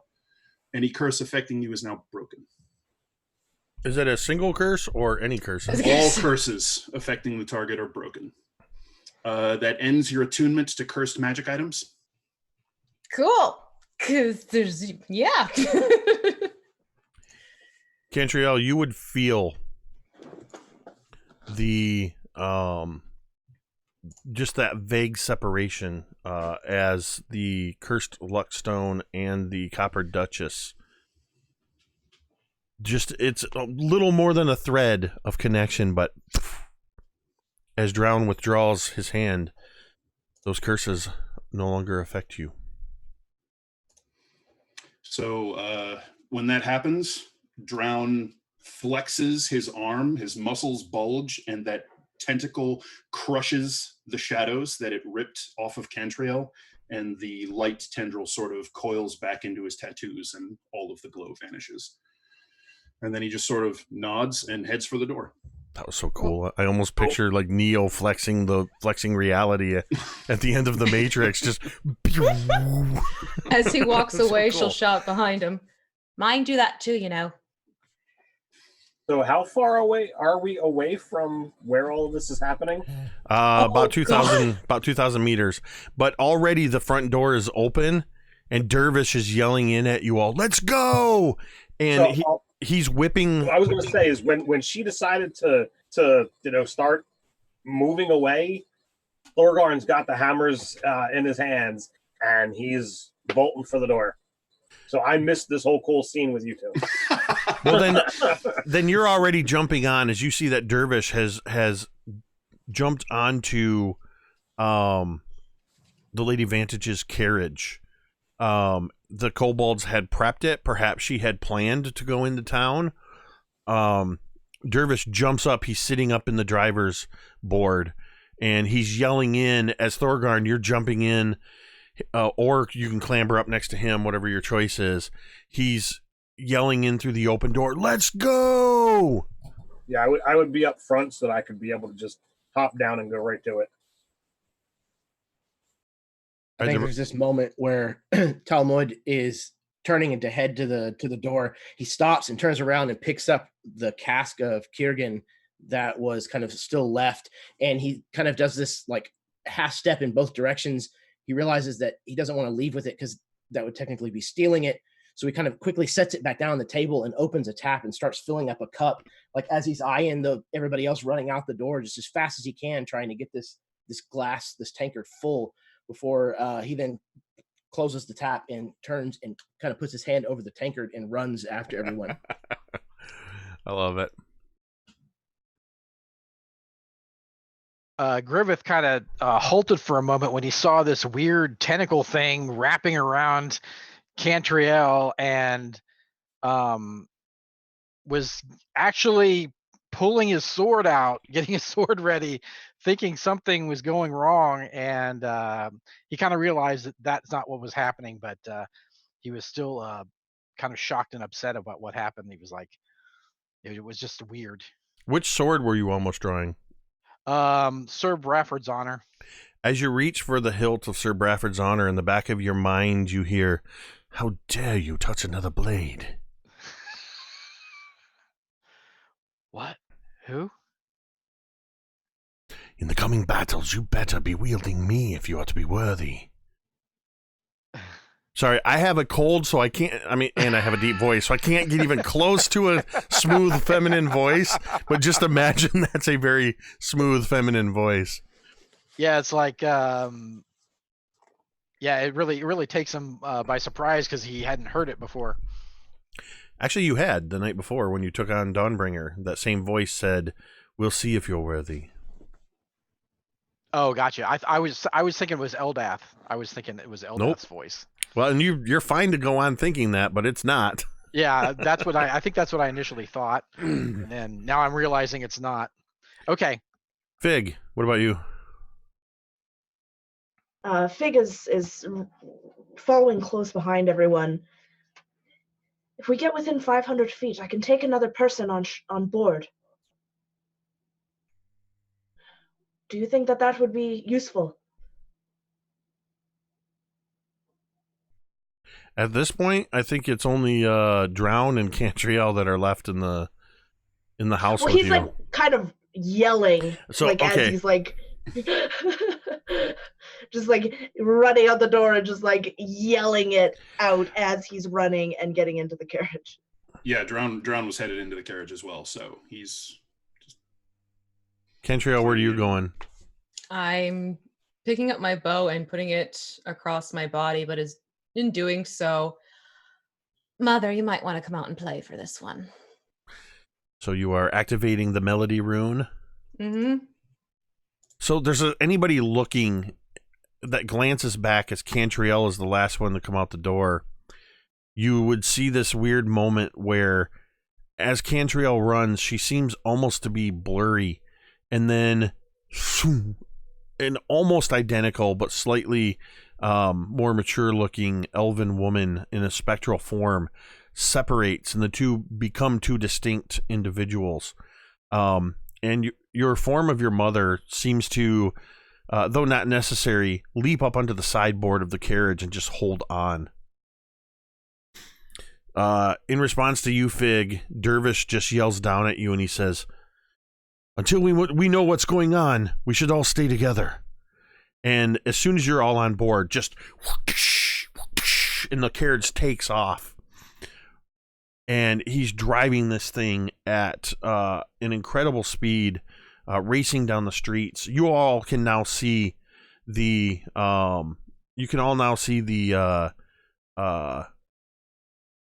large stones that are arcing through the air, and with a delay you can hear as you see splinters fly into the air as some of the houses and buildings and shops in town are being blasted apart by these catapulting rocks. As you grow closer, you can also see that the dreadnought is firing large ballista bolts. The cart goes careening around a corner and almost skidding, drifting sideways. And you're starting to see some of the carnage. You're seeing people bruised, bloody, broken. You're seeing dead bodies. You're seeing shattered buildings, dead horses. You see a couple of the ships in the harbor are aflame. And you watch as right past the window, you see somebody, a man running. He looks like one of the older fishermen. He turns as he's helping a woman and some children move by. He turns, and suddenly he is skewered by a massive ballista bolt and sent flying 30 feet behind you. Suddenly, the carriage comes screeching to a halt as Dervish can drive it no further. The road is blocked. You are in the heart of Saltmarsh. And what you see before you, besides all of this carnage, you can now clearly see in the harbor ahead of you the dreadnought, much closer than you would have even thought possible, Drown. No sailing vessel can move that quickly in that short a period of time. But it's about to get worse. As you all watch, as the dreadnought continues to move closer into the harbor. You imagine, those of you that have sailing knowledge, particularly Drown, and you even hear next to you, Thorgarn, as Dervish sort of goes, how's that even possible? Even a ship that runs shallow can only get so close to the shore. The dreadnought is getting much closer than you would have expected. And now it's rising. It seems to be lifting up out of the water. And that's when you see about 30 feet in front of the dreadnought something else rising up out of the water. As water begins to bilge, begins to spill out from the hull of the dreadnought, and you see it is actually perched on something that is rising up out of the water. Massive chains coming out of the hull and locking in with these giant, wicked-looking hooks into the shell of a dragon turtle that is climbing up out of the harbor into Saltmarsh. And I would like you all to roll for initiative.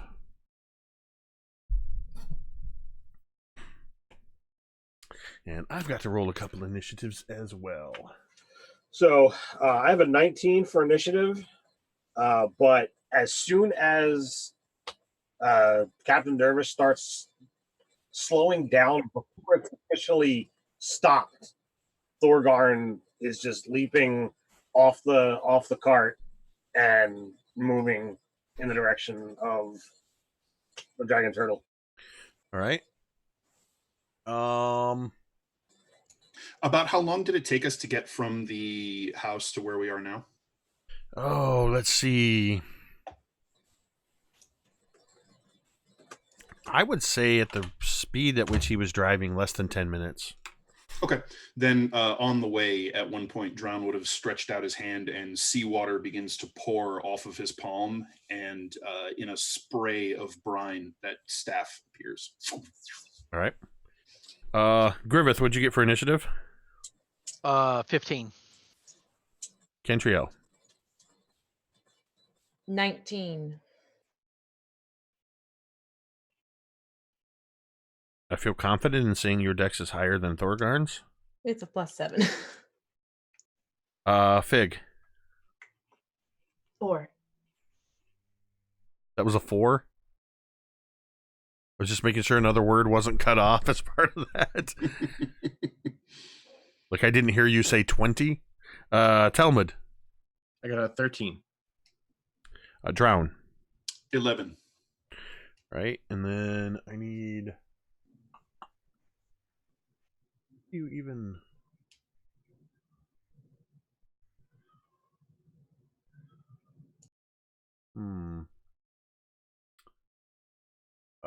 Okay, there it is.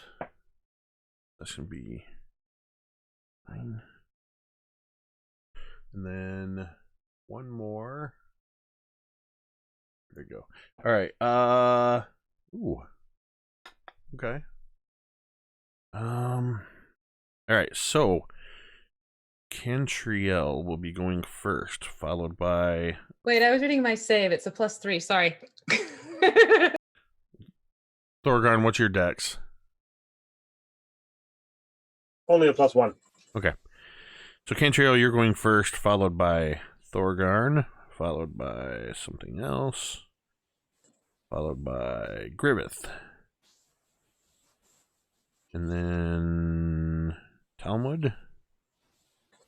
And then something else. And then Drown. Something else. And Fig. Yeah, okay. So Cantriel. Talmud, or Thorgarn has already leapt off a moment before and is running ahead. So for the purposes of this, as the cart came screeching to a halt, we'll say that you managed to make it dashing distance ahead of everybody else, Thorgarn. So that would put you at, what, 50 feet ahead? Or do you have more because you're a barbarian? I only have a little bit more because I'm a barbarian. I only have a 35. So that would put you at 70 feet ahead. Okay. So, Cantriel, what are you going to do? And just to clarify, this massive ironclad warship that is mounted to the back of a dragon turtle is rising up high enough that it's looking down on all of you. Oh, lovely. And you see its two massive front claws already digging into and ripping apart the dock. Okay. Bonus action, she'll quickly place a hand on the arm that had the tentacle come out from Drown and just sort of look at him like, we're going to get your friend, and bestow bardic inspiration on him. It's a 1d8 now, and it's a Valor College. Lovely, thank you. You're welcome. And then she's going to draw her bow, looking at the big ass monster coming out, pulling up that ship, and notch her bow, saying to herself, "Swift death to you who have wronged me." And it is now her target. All right. So now I have to flip. That's extra 3d6, right? Yeah. All right. So I think I'm going to need my Muse dice for this one. And a Nerdarchy. We'll do that. So I go to shoot at it, and I have 2 shots. Oh, dear Lord, please let that be go to... Does a 16 hit? You fire the first shot, and though you've declared this your enemy, the arrow flies true and ricochets harmlessly off of the dragon turtle's beak. All right. Second shot, trying it. This time it's a 22. Your next arrow, you just adjust slightly, having seen where it hit its beak, and it flies into the soft part of its palate. Nice. Inside its mouth. So yes, you hit. All right, beautiful. So then that is going to be, oh God, the mathing. So it's 17 points piercing with that shot. All right. And that's it for me because I use bonus actions. All right, then. Does mom go with the same time separately? Oh yeah, I think correct? we decided that for the purposes of this, because this is a pretty big cast of people in initiative, let's have her go on your initiative immediately after you. Okay. Then she is going to, seeing what I'm targeting, she's going to go for the turtle as well and work her way under it. And she's going to do a strength drain on it. A strength drain. Yeah, it's really her only thing. It's not that impressive. It's all she's got. And that's going to, ooh, crit! How does the strength drain work again? It is, it's a reach of 5 feet, one creature, 2d6 plus 2 necrotic damage, and the target strength score is reduced by 1d4. So I gotta roll that too. Target dies, it reduces its strength to 0. And it's just 1 from the d4. So it's a strength score reduced by 1. Would the strength score be reduced double if it's a crit? That's what I'm wondering.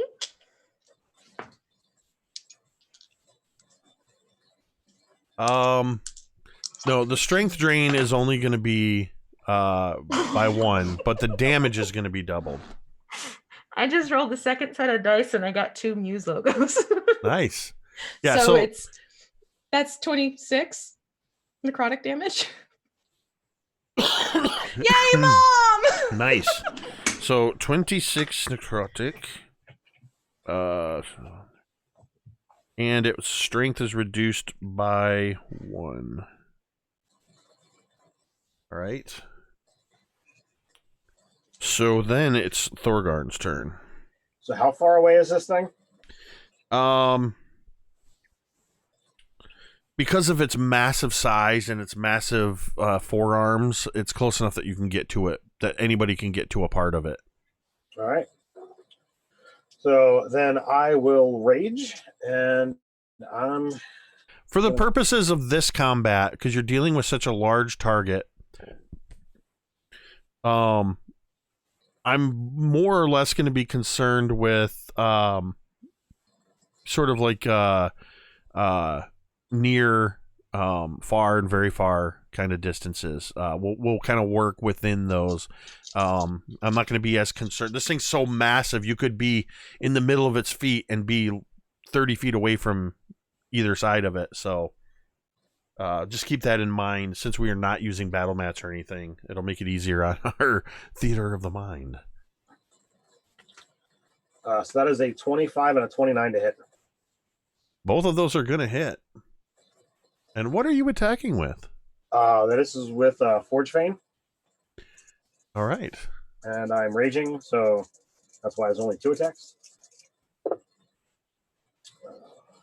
you want them individually or total? You can give me the total. 16. 26 points of damage. 26. Okay. And my ragey spirits are now floating all around him. Oh yeah, which does... If he attacks anyone but me, it's with disadvantage, hoping that Talmud joins me so that all of his attacks are at disadvantage. Okay. So... let's see. So it is the dragon turtle's turn. The very first thing that the turtle is going to do, as it's suddenly assaulted by these newcomers and the first people to attack at it, it opens up its maw and you hear this god-awful hissing noise. The stench of the sea. Drown is probably the only one that's not affected by the smell, though there's no mechanical negative to it. But you also feel a building heat as suddenly a gout of steam bursts from its mouth and nostrils in a 60-foot cone, and that is going to catch all of you. Thorgarn, when you ran up to it, did you hit it directly or did you throw the hammer at it? No, I went up and attacked it. Thorgarn, you are the only one that does not have to make this save. You are under its head and not affected. Question. I was shooting my bow from a distance. But all of you, at the distance, because you did not move away, where you were, all of you are in range. I need... So those of us who are still on or in or clinging to the carriage, do any of us get cover from the Anybody that's inside the carriage and hasn't left yet will get cover. Also, I believe everybody except for Thorgarn is still next to Griveth. Mm-hmm. So correct me if I'm wrong, everybody gets a +3 to their saving throw. Yes, make sure you add +3. Uh-huh. We've forgotten that in the past, so I wanted to make sure I remember We that. forgot that before, yeah. How much cover do we get, Jake? So if you are inside, I will say that it will reduce. If you fail, you'll still only take half damage. Oh, okay. So I need a Constitution saving throw from everybody but Thorgarn. All right. That includes your mother, Cantriel. As I have to roll a whole bunch of D6s. Did not sound good. Your mother.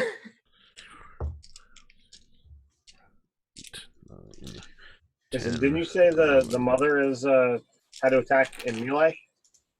Cantriel? Oh yeah, take that back. She is not affected because she went underneath it to attack. That's 9, 10, 11, 12, 13, 14. I need one more D6. I am also spending a domain die whenever you have a chance. Drown spent a domain die as well. All right, so I'm going to go ahead and roll the damage, and then I'll get what your saves are, as I'm rolling 15d6. You want to get that closer to the mic? You hear the thunder of all those dice? Here, I'll move the mic down to the table. Do not like. And I'm using Dawnbringers dice, and I'm seeing a few. Of course you are. All right, so we got there's a 10, 20, 30, 36, 42, 50, 53. So if you fail, you're going to take 53 points of fire damage. Unless you were in the carriage. If you succeed, you will take 27 points of fire damage, reduced to 14 if you were inside. So, Griveth, what was your save? You're muted. There it is. I did it. I got a dirty 20. All right, so you will take, and you're in the carriage, I believe, correct? Yeah, because I hadn't had a chance to move yet. Right, so you will take 14 points of fire damage. Fig? I got a 22, and I was also in the carriage. All right, 14. Don't Drown. forget about your temporary hit points, everybody. Or not temporary. Not temporary. You had max hit points. Yeah, you should be able to modify that with an override in your HP. All right. Yeah, with the Aura of Protection, Drown got a 25 and a all right. die.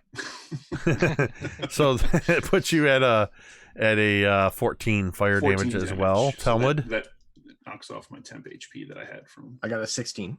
Armor Shadows. You failed, so you will take 27 points if you're inside the carriage. And Cantriel, you were outside the carriage because you shot. 19. You succeed. You were outside the carriage, so you take 27 points of fire damage. Okay. Getting crispy again. That ends the Dragon Turtle's turn. It is Griveth's turn. All right. So, of course, Griveth moves up to flank Cantriel because he's got a protector. So he, this is dire. We need the help of the goddess. We need all the help we can get.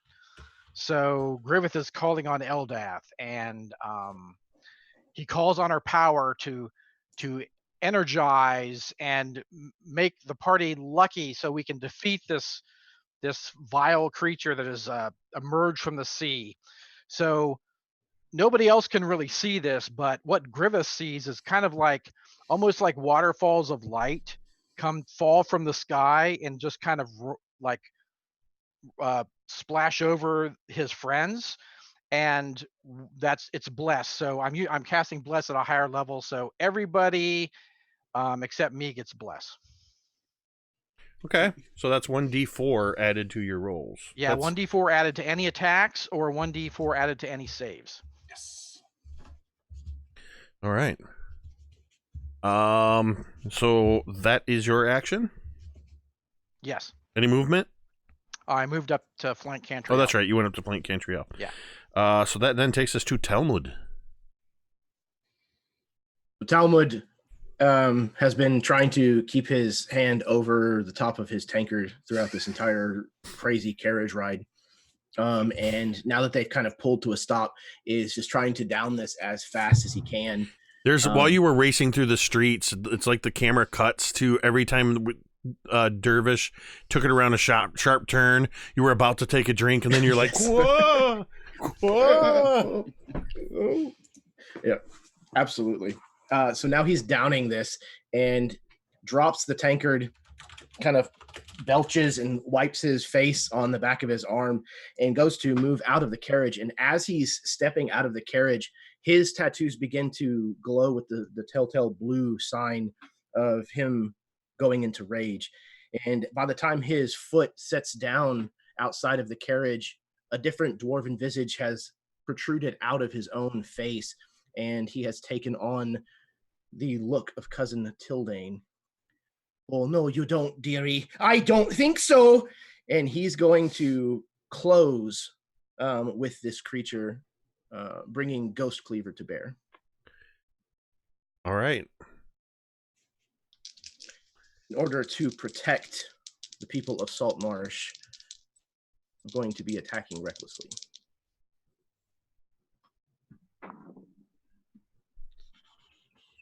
That's a 27 to hit. That's going to hit. Good. I'm gonna go I can't wait to throw a dragon turtle at them. They'll never survive. 27, 25, 26. I just rolled a 20. Nice. Hey, you guys are the heroic Dawnbringers. This is how it's supposed to go, right? Exactly. All right. Make sure you so always that- roll with your the bless, because you might be able to get a crit too. Okay. So the first one is 17 points. 17 The first points of... Slashing. All right. It is magical if it makes a difference. All right. So And then the crit will be that's 23 hit points from the second one, the critical. Super crit, super crit. Well, I already rolled the damage and stuff, so maybe I'll do that next what did you say it was, 21 time. 23. or 23? Yeah, with my rage damage. Okay. Oh, I forgot my rage damage increased this level, so that's 2 extra points. So 10 or 80, I mean... Math. Yeah, I'm sorry. I add up hit point damage. I count upward when I do hit damage. So yeah. Okay. Anything else? You've moved up to it, and as you run up to it, Talmud, you take on this form of your ancestral rage, and you come running up to it, and it's sort of clambering up and dragging its body. It's got this heavy warship on it, so you've got kind of access to its feet, its front feet, and its chest area, sort of where the head goes into the shell, and the head is kind of up above a ways. Oh.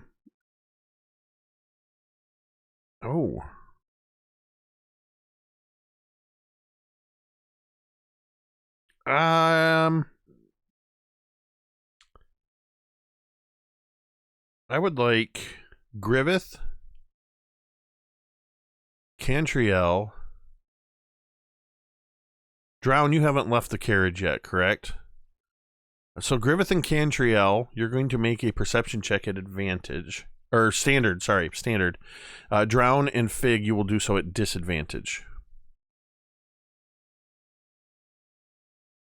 And Thorgarn and Talmud, you will not make one. 25. 23. I saw Six. Dan shaking his head. Fig? 15. Griveth and Cantriel, you see this first, and then Fig, as you're sort of looking, the carriage is, I imagine it's almost like this scene where, well, I'm going to give you guys your domain die real quick so I don't forget. We just got raided by Geek Unleashed, so thank you for that. That gives a domain die. So it's kind of like that scene as Cantriel and Griveth, we see your faces looking up to the bow of the dreadnought mounted on the back of this dragon turtle.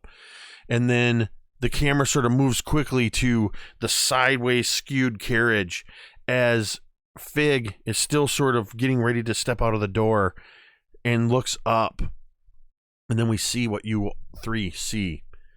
Standing up high on the bow, looking down at all of you, is a figure that appears to be a female humanoid figure. She wears a long, flowing captain's type jacket. She wears a oversized tricorn hat with feathers that are already sort of billowing. And she stands up 1 foot, like confident in her stance atop this. And as Fig, you look up, the sunlight glints off of a brass and copper body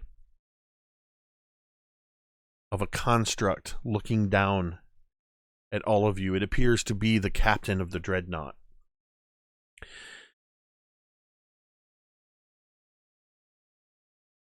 She reaches up to the tip of her tricorn and just gives a slight nod down towards all of you. Drown, it is your turn. You did not see this. No, Drown is not known for his powers of ambient observation. All right, so currently the only main threat in our faces is still the enormous dragon turtle, yeah? Say again? The only salient threat right now is the dragon turtle, right? And the giant warship mounted on its back. Yes. Well, I can't do anything about that.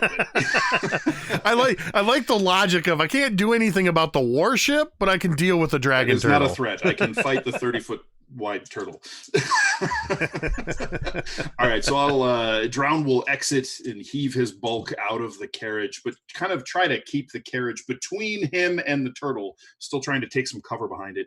But he will reach out with his just kind of like a clutching hand, and his tattoos will begin to glow with those spectral green tentacles, and one of them will erupt out of the ground underneath its head and try to lash around the creature's neck.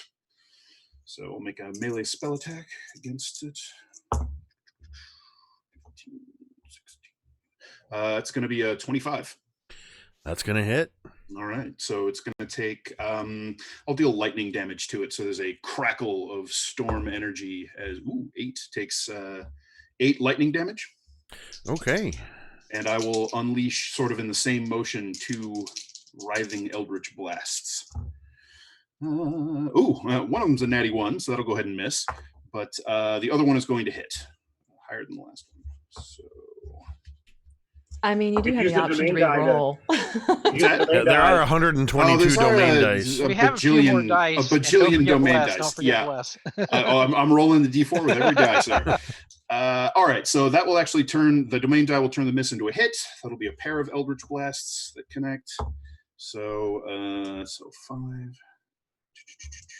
15 total force damage from the Eldritch Blast. All right. And that will be Drown's turn. He'll kind of duck back into cover around the wagon's hull, just in case that thing breathes on us again. Oh God! You just catch sight, Griveth and Cantriel and Fig, because you're looking that way, behind this construct captain high up atop the bow of the dreadnought, as behind her a crew is swiveling a ballista around, and they bring it around to bear. Initially, they start to tilt it down towards you and towards the carriage.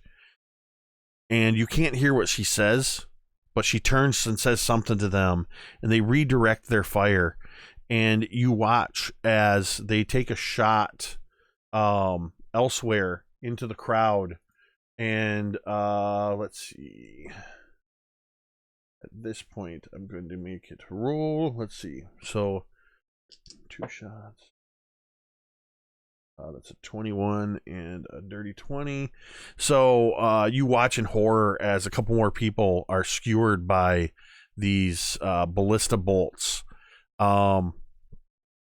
You hear the sort of mechanical shoom, shoom, as the 2 mangonels on deck fire high in an arc, and somewhere a block or 2 away, you hear the and see debris fly up into the air from another building struck and destroyed or damaged by these things. And that is going to take us to Fig finally. Fig sees this and steps out of the carriage, and right now is focused on this dragon turtle who is wreaking a ton of havoc, and maybe the quickest way to get us up there by taking it down. So Fig, as per usual, holds out his arm for what is the beginning of a fireball when the match lights up and he's able to ignite it. But this time it's a little bit different. All of a sudden you see one match light up on his wrist like you would see, but then another one on the side of his wrist, and another one and another one at the bottom. So you have like this circle of lit matches around his wrist. And all of a sudden you hear this as like this huge cylinder of fire just wraps around his hand and explodes out so much larger than what he's ever been able to cast before, and hits this dragon turtle high enough so that it's not at the village.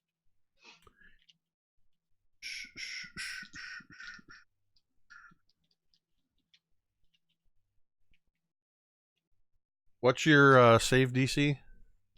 17. It rolled a 16. It fails. So, yes. Are you casting it at 3rd level? Casting it at 4th level. Oh, 4th level.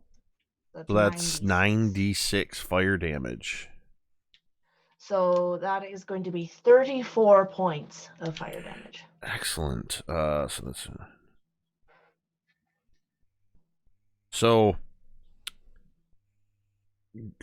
arcing over your head,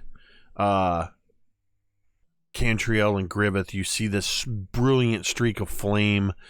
Drown, you're kind of on the other side, and you just see the front of the carriage ahead of you just suddenly illuminate. And then you just see this arc of flame jet up towards this thing. Fire explodes above your heads, Thorgarn and Talmud. And for a moment, Cantriel, the shadow form of your mother seems to vanish in the brilliant light.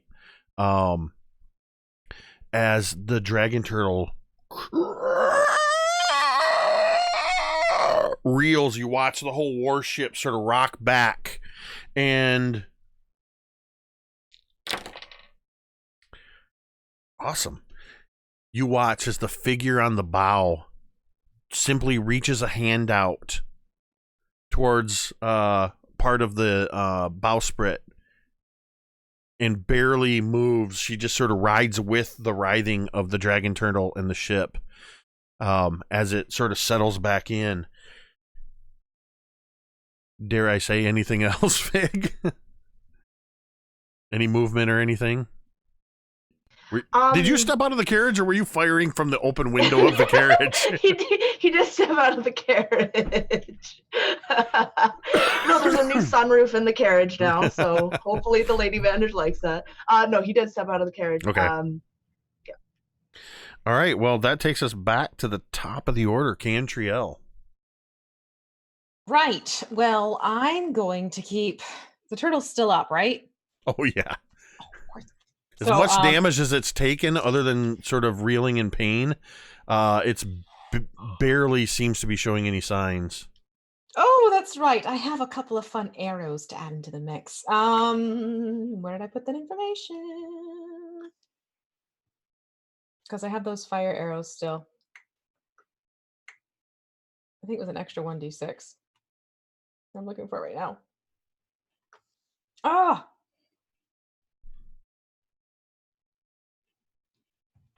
What? Bear with me really quick. So Mother is going to life drain again underneath. So she's going to go first. And she's going to promptly miss. Because that definitely is not going to work. Remain dice. Remain dice. I mean, if you're good with Mom redoing it, sure, why not? There it is, fire snake arrows. Yeah, it's an extra 1d6. So I'll domain dice that. Try it again. I'll see what we get. Yeah, she's not doing so hot, folks. Sorry, that's a 6 this time. Yeah, that's not quite gonna do it. That's not gonna do it. All right, so Cantriel, having been burned and getting annoyed, is going to pull out a fire snake arrow and go for a first shot. We'll see what we get here. And that Hot is brimstone.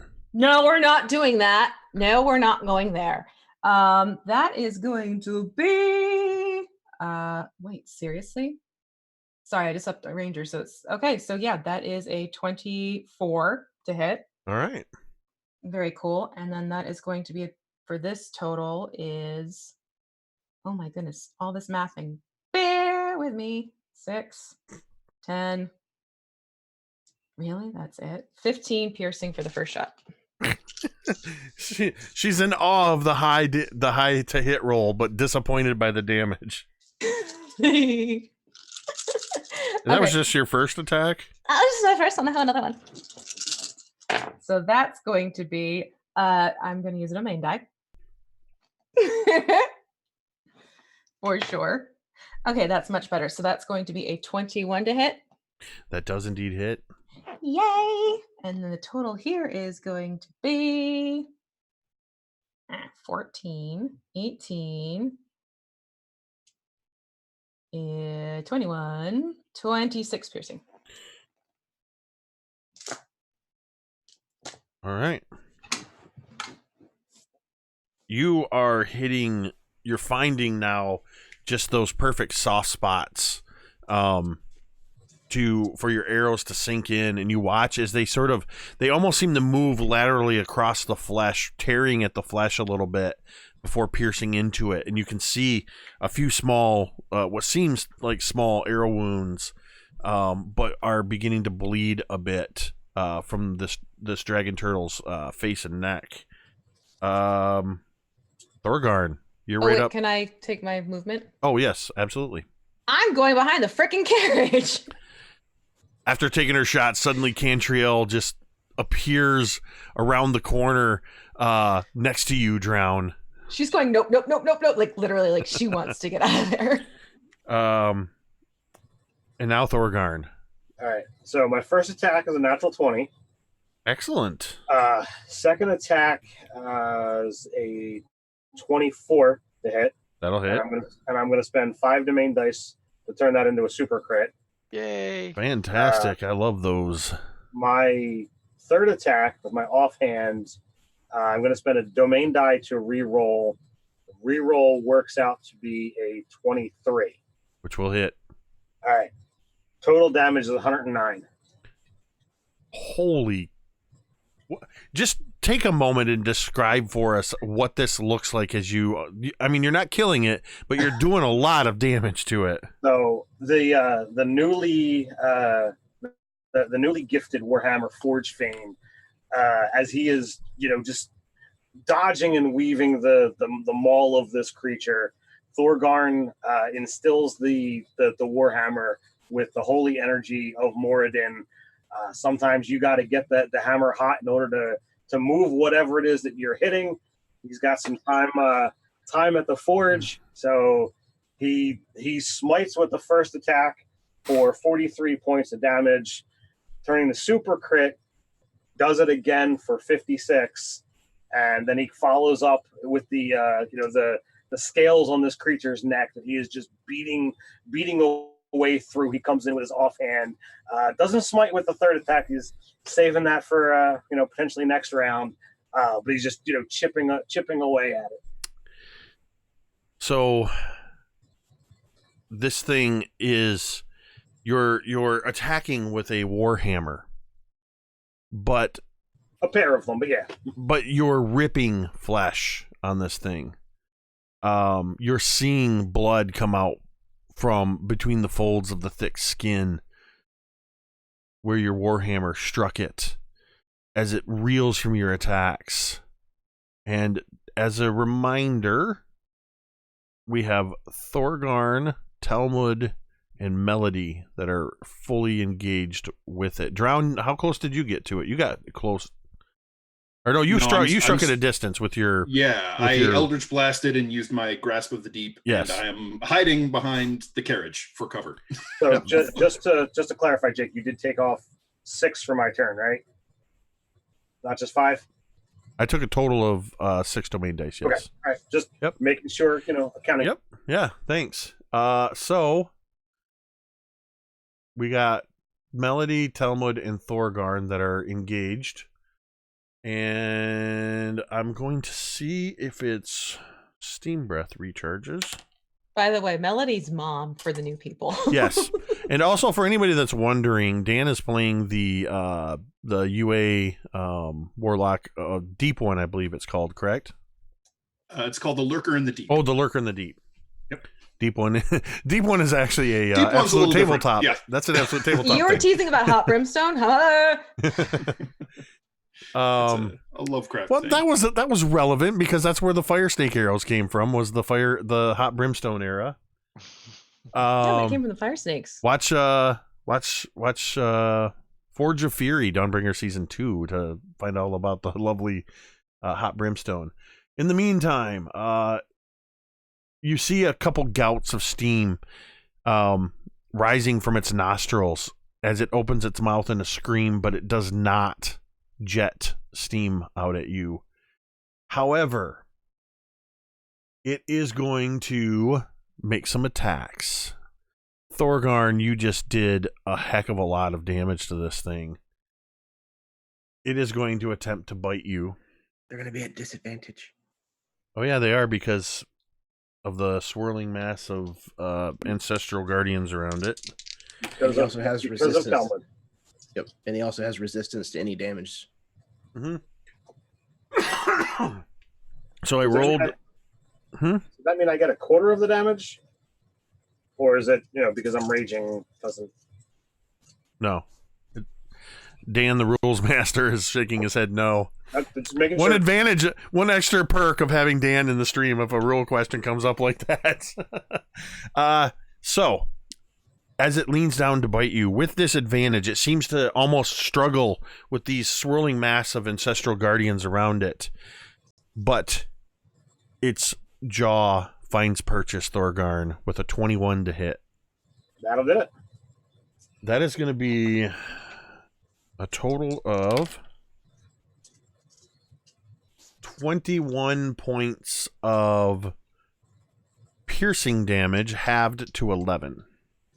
Okay. It's going to swipe a claw at you as well, Thorgarn. With disadvantage, that will be a good lord. That'll be a 17 to hit.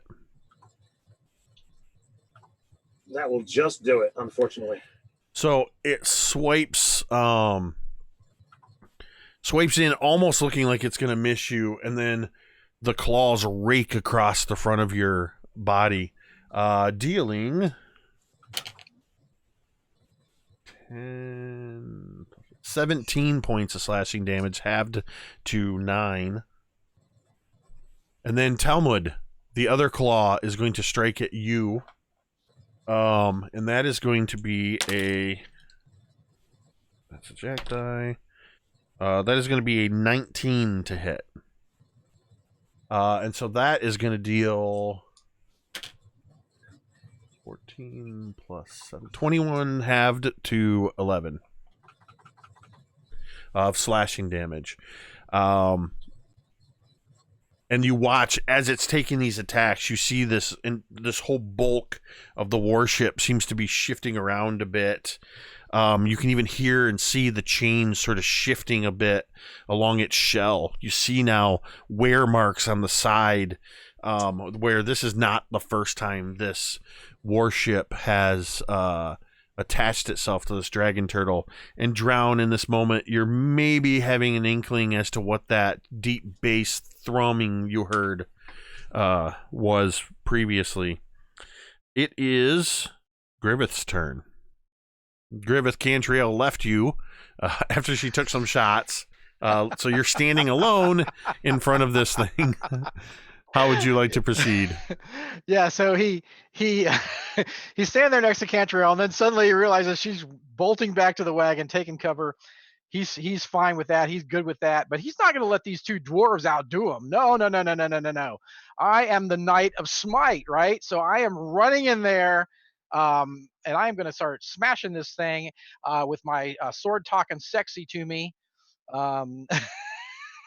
As you draw the Dawnbringer, she wants the blood of this beastie. As you draw the Dawnbringer, and for the first time wielded in battle, the blade of radiance appears, and you just hear that voice say, "Yes."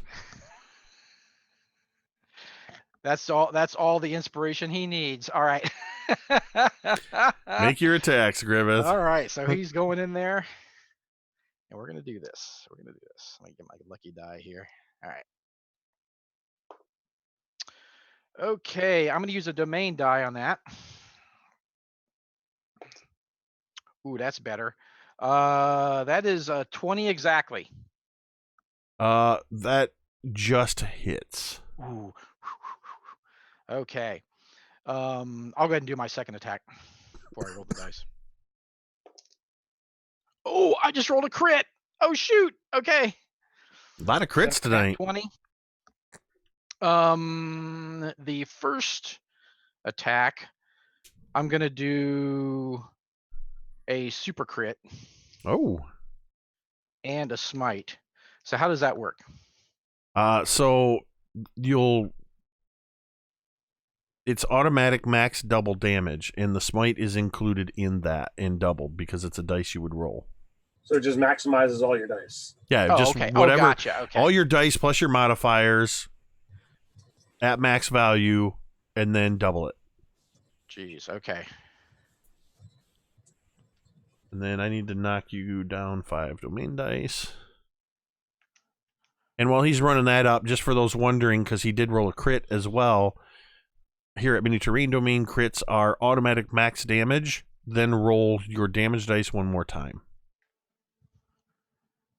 This is Dawnbringers Assemble. This is the D&D Avengers, essentially. And I'm okay with that. So level 9 would that still be 2 extra 2d8 extra for smite? Yeah, I don't think your smite goes up yet. Okay. At 9. Cool. Okay. So the first one would be 58 points of damage. Okay. So Dawnbringer slices into the flesh, spraying Thorgarn with viscera from the leg.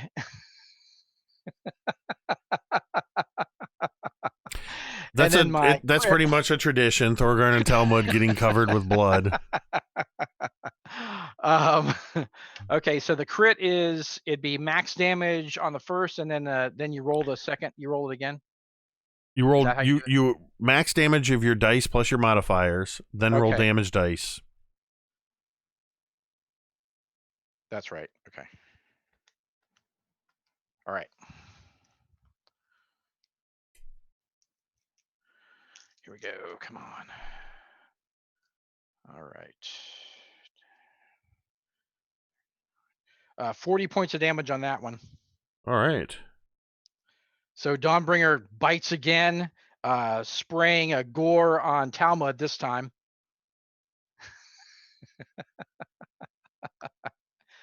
And Griveth gives a smug look to both of his dwarven friends. You're too kind, dearie. Um, Thorgarn's used to it. He doesn't even notice. Right. Talmud. If Griveth is done, you're up.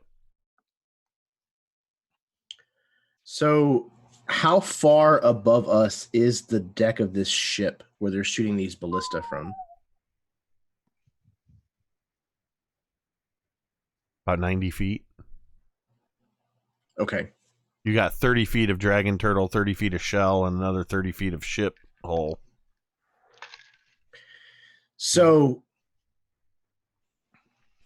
Talmud, in the guise of cousin Tildane, says, well, it was a very thoughtful gift after all. And he kind of like rubs the hem of this red smoldering cloak, wraps it around himself, and disappears in a puff of smoke, and will appear on the deck of the ship beside one of the ballista, 90 feet up.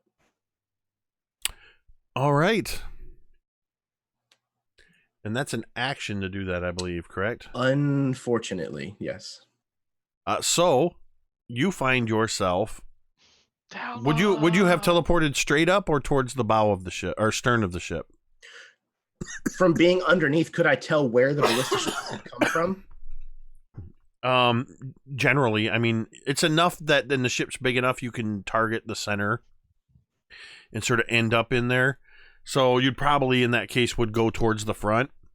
Okay. Perfect. And you find yourself suddenly just in a next to you, Griveth and Thorgarn. You just suddenly smell this surge of brimstone, and there's this, and Talmud's gone. Talmud, you smell a strong waft of this brimstone and a cloud of smoke, and you are standing on deck. You see that captain about 30 feet away from you at the bow of the ship. You see a crew of 2 constructs working this ballista that's within 5 feet of you. You see several others of these creatures, these constructs on deck working various of the 2 ballista and the 2 mangonels, these catapult-like devices. You also notice that there are about a dozen swords, hammers, and axes that are flying around of their own accord. That's what you see as you appear. When he appears, again, the visage of his cousin turns towards the constructs that are loading the ballista and says, well, hello! I think you've gone quite enough already. And is going to brandish Ghost Cleaver towards them.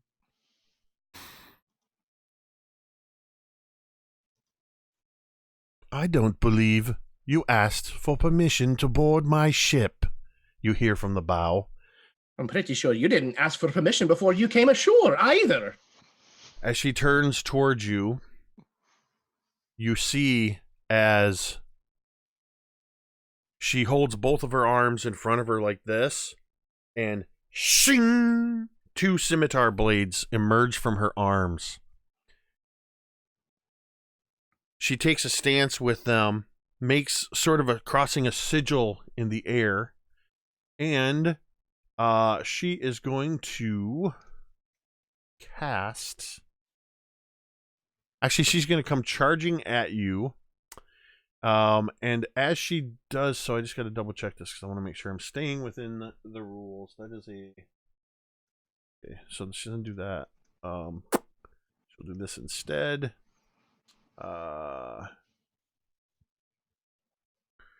She is going to... Yeah, that's what I'm going to do. As she comes charging at you, one of the scimitars seems to illuminate with green flame as it comes swinging towards you. And...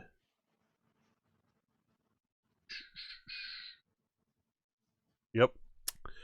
That is a... That's a cantrip. Okay. So she's gonna make an attack against you. 17 to hit. So you will take the scimitar damage, which is max. So that is going to be 11 points of slashing down to 6. Okay. But you are also going to take the spell damage from the green flame, which is 2d8 of fire damage, which is 12 for her first attack. Her second attack is going to be just a straight attack with the other scimitar. Oh, wait a minute. I forgot about the fact that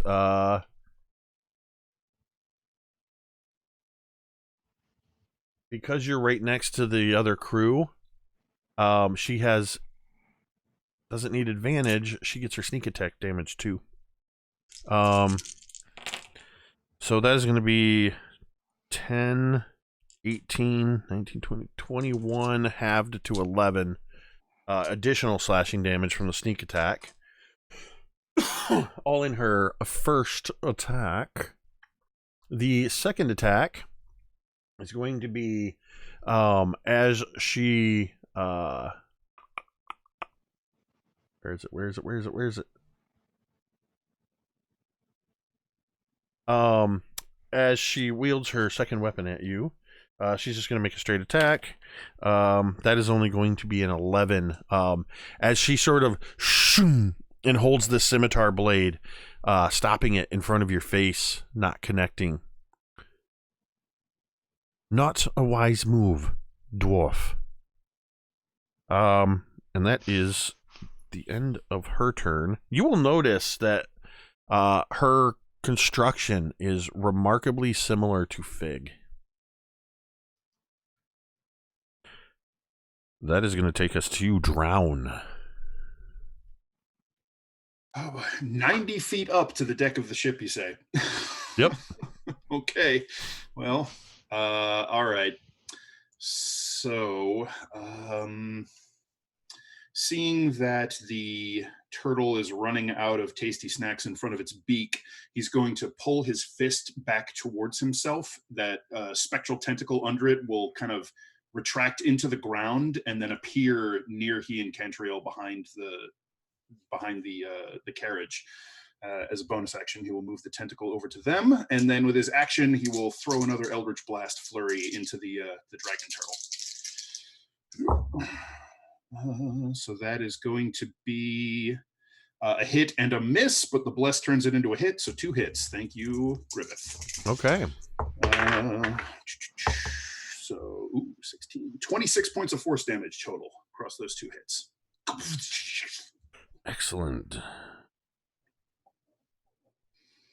Right. And he'll look at Cantriel and say, "Do you have any way to get up to that deck?" Well, not all the way, nope. My Misty Step only goes 30 feet. I was already thinking that. He gives a knowing nod and then shrugs. And that's the end of Drown's turn.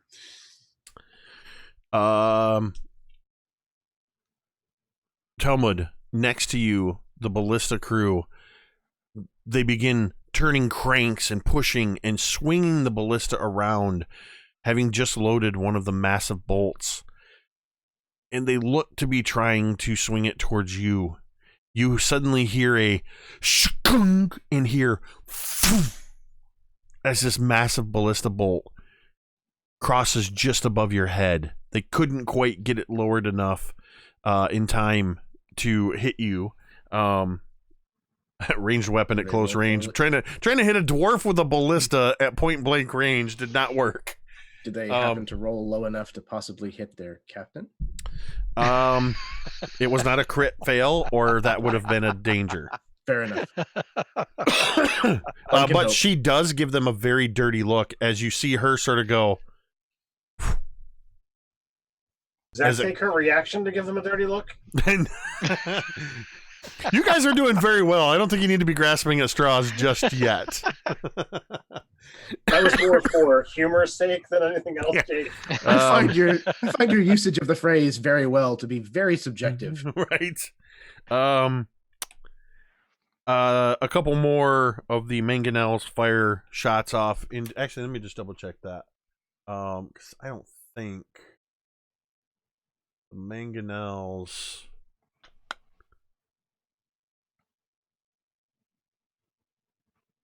They have enough people crewing them that they can take their shot each time. A couple more giant boulders go flying off into Saltmarsh somewhere. Those of you on the ground hear more buildings being torn apart. Presumably more people are dying. Can I check something real quick? Yeah. I don't think I have the range with this particular ability, but I want to see if I do.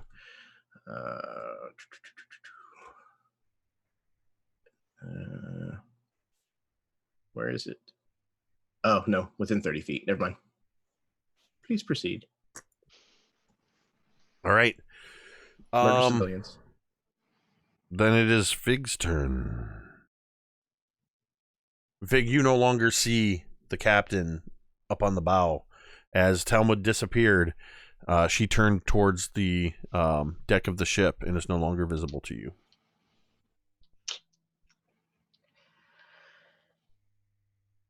So I think that I'm trying to think. Fig is going to outstretch his hand towards this turtle. And you see that there's these clasps and gears, and you almost see like the steam come out of Fig's arm as his hand almost unclasps from the rest of his body. And as it almost drops, you see it suddenly raise back up and begin to become to grow. This hand just grows larger and larger until it's this huge, almost gear. It's Fig's hand, but it's huge with these gears and these this copper. And with this hand, he's going to punch the dragon turtle. Yeah.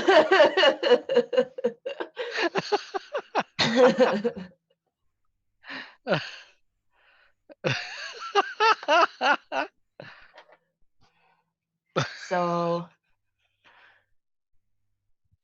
that's, yeah, clenched fists. Yeah. So that's going to be a 29 to hit. I think, yes. And because I don't get a lot of melee attacks, I want to do a super crit too. One moment, Jake, you appeared to be muted to the stream. Oh, ruh-roh. Oh, man. So they missed your sweet Everybody missed my joke. sweet joke. Yeah. Oh Well, still, we decided it's canon that no! Fig's casting a Bigby's hand is now called Figby's hand. Love it. Which, when I went to look up the spell, I started to type Figby's hand. We'll have to customize that in yours. So you did clenched fist, Yes. and you said you're going to turn it into a super crit because you never get to do that. Yeah. I never get to do that. So I So- want to do that. I'm going to turn that off. I have to go into the other tier. There we go. All right. So that is 4d8 of force damage.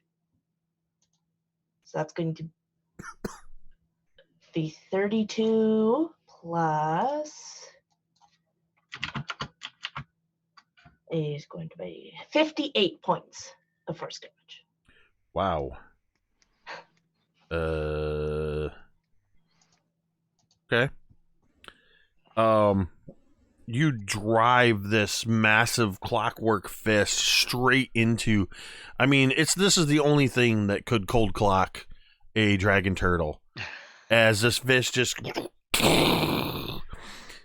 Talmud, you feel. In fact, Talmud, I'm going to have the captain and others. You need to make a dexterity saving throw. Because this is going to cause the with that super crit, the dragon turtle just sort of reels back from this.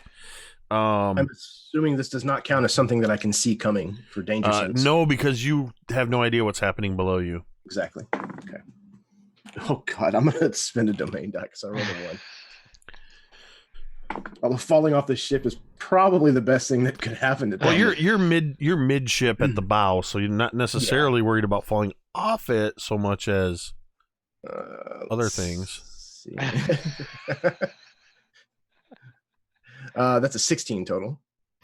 All right, that's good enough. Don't forget your bless. All right, anything else, Fig? Nope, that is it. He's going to move closer to the dragon turtle, though. The dragon turtle is looking like it's in pretty bad shape. But it's Cantriel's turn. Yes, it is. All right, so we're gonna have Mother go first. Do her life drainy majigger thingy. And oh, come on, Mom, really? She got an 11. To hit? No. An 11 will hit? No, I said 2 hit. 2 hit, yeah. 11's not going to hit. 11's not I going to mean, hit. it hits. It's kind of hard to miss the dragon turtle. It just doesn't do any. Just doesn't do anything to it. All right, I'm going back to my normal arrows though, so I still have 2 of those special ones left. But I'm gonna shoot at it with my bow. Ooh, and I'm gonna get a hold on, really? That's a 30. That's gonna hit. Okay. So with that, that's going to be 19 piercing 19 piercing. All right. for the first shot. And the second one's going to be 22 to hit. That will hit. Okay, so then that's going to be hold on, mathing. 17 piercing. This is why I like rangers. The dragon turtle is bleeding profusely from several wounds across its arms, its neck, its head. I would imagine after Fig cold clocked it with Figby's hand, teeth. A few teeth sort of clattered, like one of them just goes sunk into the side of one of the buildings nearby. These massive teeth. But Thorgarn, it's your turn. Oh wait, I have a bonus action. Cantriel, it's still your turn. I'm basically screaming, like any cute little bardness is gone because she's like, get this sucker. So she's gonna shout at Thorgarn, get this thing down so we can get to your cousin, okay? So you have bardic inspiration too. All right, Thorgarn. All right, so my first attack, I'm going to use a domain die and re-roll that because that was a natural 1. So that turns it into a 30, and I got a 24 and a 22. To hit? Yeah. Yeah.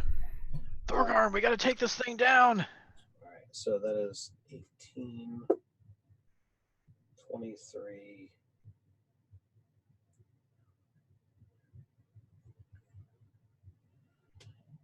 $40 points of bludgeoning damage. 47 points of bludgeoning damage from 3 hits. Thorgarn, how do you want to end this dragon turtle? Yes! So I've been battering at this thing's neck, trying to stay away from the maw that could probably swallow me. So after I've basically beaten through its scales and its flesh, I actually use the one hammer strike to like get into the wound, and as it like reels up, I hook it in and it pulls me up off the ground. Use the second one to hammer home. Climbing on top of the skull, I bring my forge fane into the center of its head, which cracks open as I'm just covered in brains and blood from on top of this thing. As you crack into it with that final blow, there's this almost lamenting sound as steam whistles out of its nostrils. The entire bulk of the turtle shudders and collapses onto half out of the water with the warship atop it. As it does so, Talmud, I need another dexterity saving throw.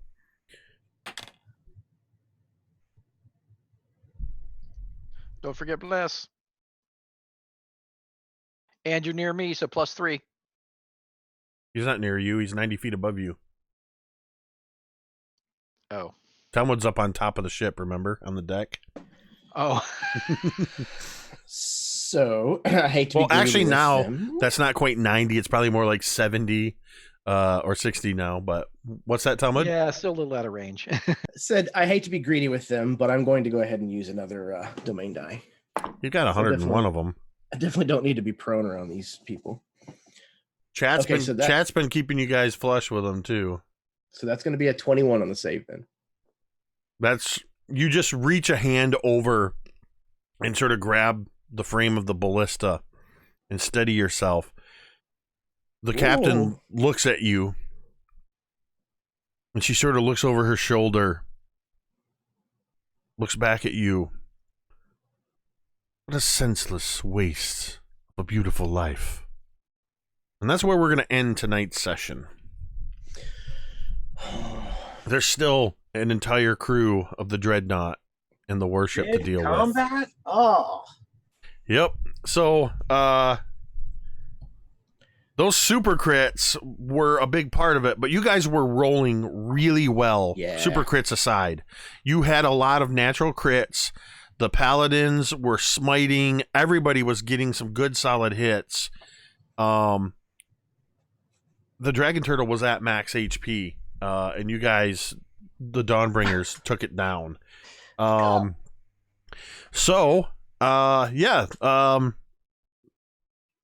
Things are just beginning to change here in Saltmarsh, as you're seeing. Thank you to everybody in chat. We had a huge turnout tonight. Lots of hosting. We had a raid. We had, if I'm looking right, we had Spike dropped 2,000 bits cheering. Mike the Piper at the top of the stream dropped 1,000 bits on there, keeping you guys flush in those domain dice. But what do we have? 3 super crits tonight? Mm-hmm. I used one. Talmud or Yeah, Griveth used good. one and Fig used one. So, yeah. Again, huge thank you to everybody who tuned in tonight.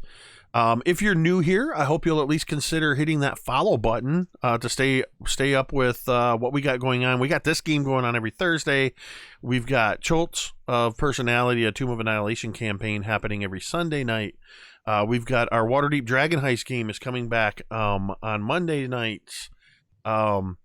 We've got every other Tuesday, starting this Tuesday again, with our Legends and Legacies game that is a Tales of Phandelver campaign that happens every other Tuesday. Megan produces a stream that Connor GMs for Spire on second and fourth Wednesdays. Alan from Check for Traps every Friday night here on Mini Terrain Domain runs a Curse of Strahd game at 10 p.m. Eastern. So we've got D&D happening almost every night of the week. Holy, what just happened? I gifted a sub and then someone really gifted subs. So there were like 6 subs were just gifted. So at the end of the stream, it's like, oh no, we can't drop below 100. We can't drop below 100 domain dice. So that's 6 more domain dice. Thank you to everybody just for showing the love to the channel. This is fantastic. I think so. That was the 5. Yeah. Okay. I got you guys where we're supposed to be. So yeah, like I was saying, we have a lot of stuff going on. If you're a Twitch Prime subscriber or Amazon Prime, you can link your account. You get 1 free sub every month. Consider using it for Mini Terrain Domain. As we hit certain goals, we unlock new emotes. The ham bone, which is part of the hammer die, as Jeremy's wearing the shirt, shows that. But most importantly, besides you in the audience who come along with us and have fun with us, I want to say a huge thank you, as always, to Scotty, V, Megan, Ted, Jeremy, and our guest this week, Dan. And Dan, if you're available, we would love to have you come back next week to continue this fight. I think that should work out. So yeah, we'll stay in touch about that. We're always happy to have Dan come with us. Drown is a wonderful compliment to the Dawnbringers. So hopefully it will actually work out, and we'll see Dan back here next Thursday. So great game, everybody. This is a lot of fun. This is a Dawnbringers turning point. I mean, this is season 3. This ends up making it be close to 50 sessions total across 3 seasons. And we just hit, with these last 2 sessions, a pivot point, a major reveal for a whole new arc that the campaign is going to begin to take on, which will entail some smaller arcs. And they're right in the middle of it. The first domino is falling, or has fallen in this case. And one of my favorite things just happened. Figby's hand. So with that, we're going to go ahead and we are going to end the stream, and we are going to end the stream the same way we end every stream. And you can say it with me if you want.